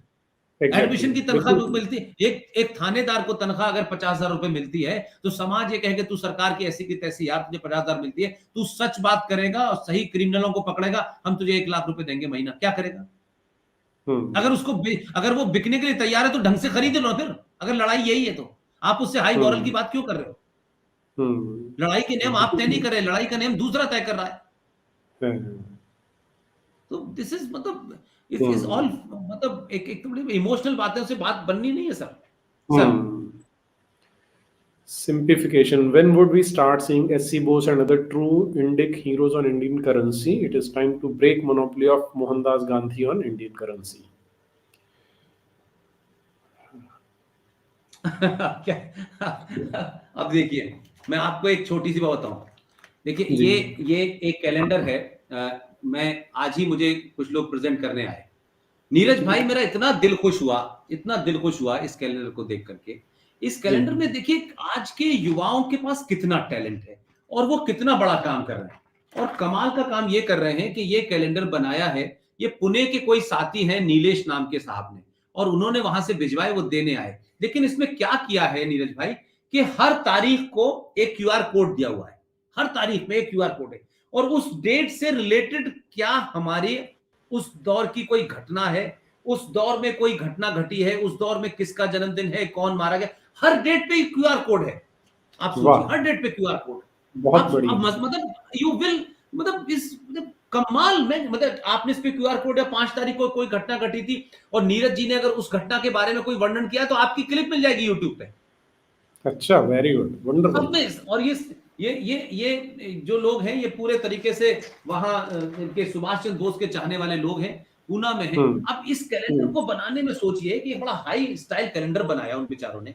अब ये मेरे पास, हम्म। मैंने कभी मुझे 4-5 भेज दो, ये कोई मेरा ख्याल है 300-400 रुपए का पड़ पा रहा है उनको कॉस्ट में, तो मैंने कहा आप मुझे हम्म। भेजिए मैं बात करता हूँ। लेकिन हमारे यहाँ अच्छा काम कर रहे हैं, आज की जनरेशन के हिसाब से अच्छा काम कर रहे हैं। अब इसको मैंने जब अपने बेटे को दिखाया तो ये थ्रिल्ड, दे आर गुड। हम्म। आज के गजेट के बारे में दे आर सो, मतलब उसने देखा ये सो हैप्पी, बोला कि इसे वंडरफुल, बोला इसको तो हम प्रमोट हम्म। कर सकते हैं। तो मेरा कहने का हाँ। सेंस है कि भाई हम छोटी छोटी चीजें तो देखें। ये दीवार पे लगा हुआ कैलेंडर सुभाष चंद्र बोस का, इसके हर डेट पे यहां से लेके वहां तक और सारी तस्वीरें आप देखेंगे अलग अलग लगाई हैं, और हर डेट पे कोई ना कोई, किसी पे वीडियो मिलेगा, किसी पे ऑडियो मिलेगा। ये कितना बारीकी का काम किया उन्होंने।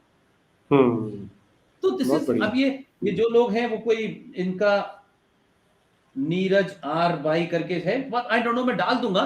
लेकिन हम जी। ऐसे लोगों को मजबूत करें जो जागृति हम्म। ला रहे हैं। अभी तो सबसे बड़ी बात ये भाई साहब कि अभी तक हम ये समझ ही नहीं पाए कि it was a transfer of power, it was not a आजादी। हम्म। तो आप सोचो हमें ना तो कि जो हम्म। लिखा हुआ वो ही नहीं पढ़ पा रहे हम। ठीक। देखो मैं छोटी इन चीजों को मैं इसलिए प्रमोट करता हूं कभी कभी, मैं कह रहा यार देखो, हम कोई अमिताभ बच्चन नहीं है, हम कोई फिल्म स्टार नहीं है, लेकिन अगर हम्म। हमारे बीच में से यंग लड़के, यंग बच्चे कुछ कर रहे हैं, अच्छा कर रहे हैं, लॉजिकल कर रहे हैं, कोई कम्युनिज्म नहीं फैला रहे, कोई देश में तोड़फोड़ नहीं कर रहे, अपनी बात को आज के माध्यमों के इस्तेमाल करके बड़ी बात, तो हमें उन्हें प्रमोट करना चाहिए यार। हाँ, हमारी ये बिल्कुल। हैसियत तो है कम से कम कि वो ये जी। समझते हैं कि हमारे कहने से कुछ इनको, हम उनकी चीज वो हो सकती है, तो हम कहते हैं चलो हम्म। यार तुम ये अच्छा काम कर रहे हो। अब 300-400-500 रुपए शायद का कैलेंडर पड़ता होगा बेचारों का, बट मैंने कहा डोंट वरी, वो आज ही मुझे दिन में दे के गए हैं, और ये तमाम सारे लोग इंडियन नेशनल आर्मी के सपोर्टर हैं, बड़ा काम कर रहे हैं। तो this is how people are doing.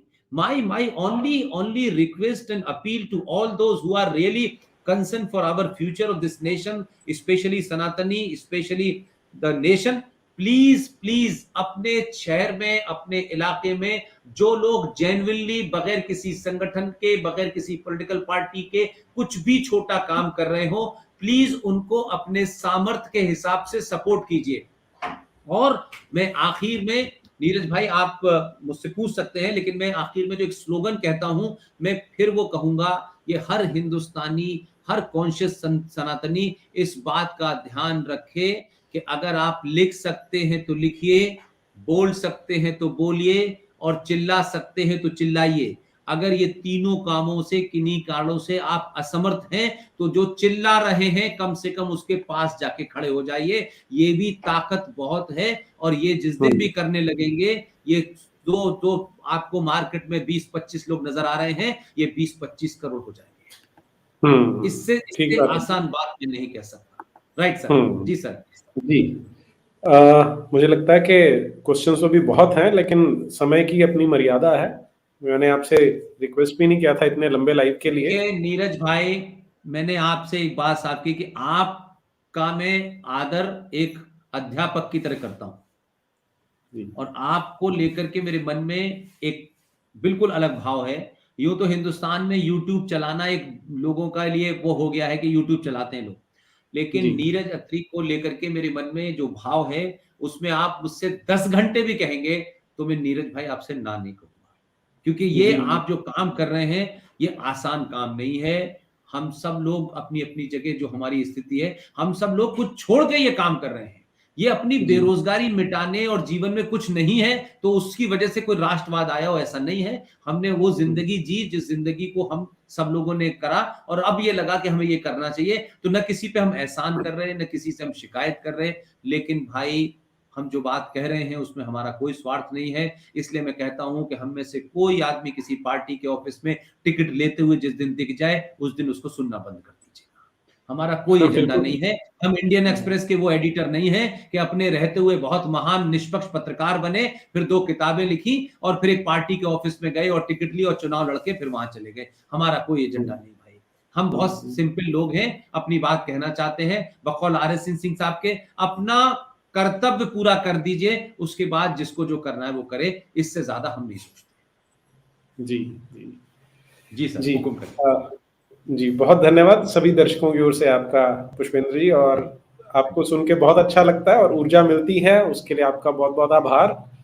और मैं दर्शकों से भी यही निवेदन करता हूं कि जो पुष्पेंद्र जी ने कहा उसे चरितार्थ करने का प्रयत्न करें, कि जहां बैठे हैं जिस प्रकार काम कर सकते हैं वैसे करें।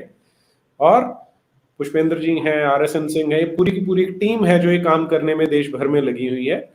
जिस प्रकार से जिनका सहयोग जैसे बनता है वो अवश्य करें, ताकि हम जो बार बार इकोसिस्टम की बात होती है वो करने की आवश्यकता ही ना पड़े, काम अपने आप होता रहे। तो इन्हीं के साथ पुष्पेंद्र जी एक बार फिर से बहुत बहुत धन्यवाद जुड़ने के लिए। थैंक यू, ऑलवेज देयर, जी, प्लेजर टू सर। भारत माता की जय, वंदे मातरम। वंदे मातरम, जय हिंद।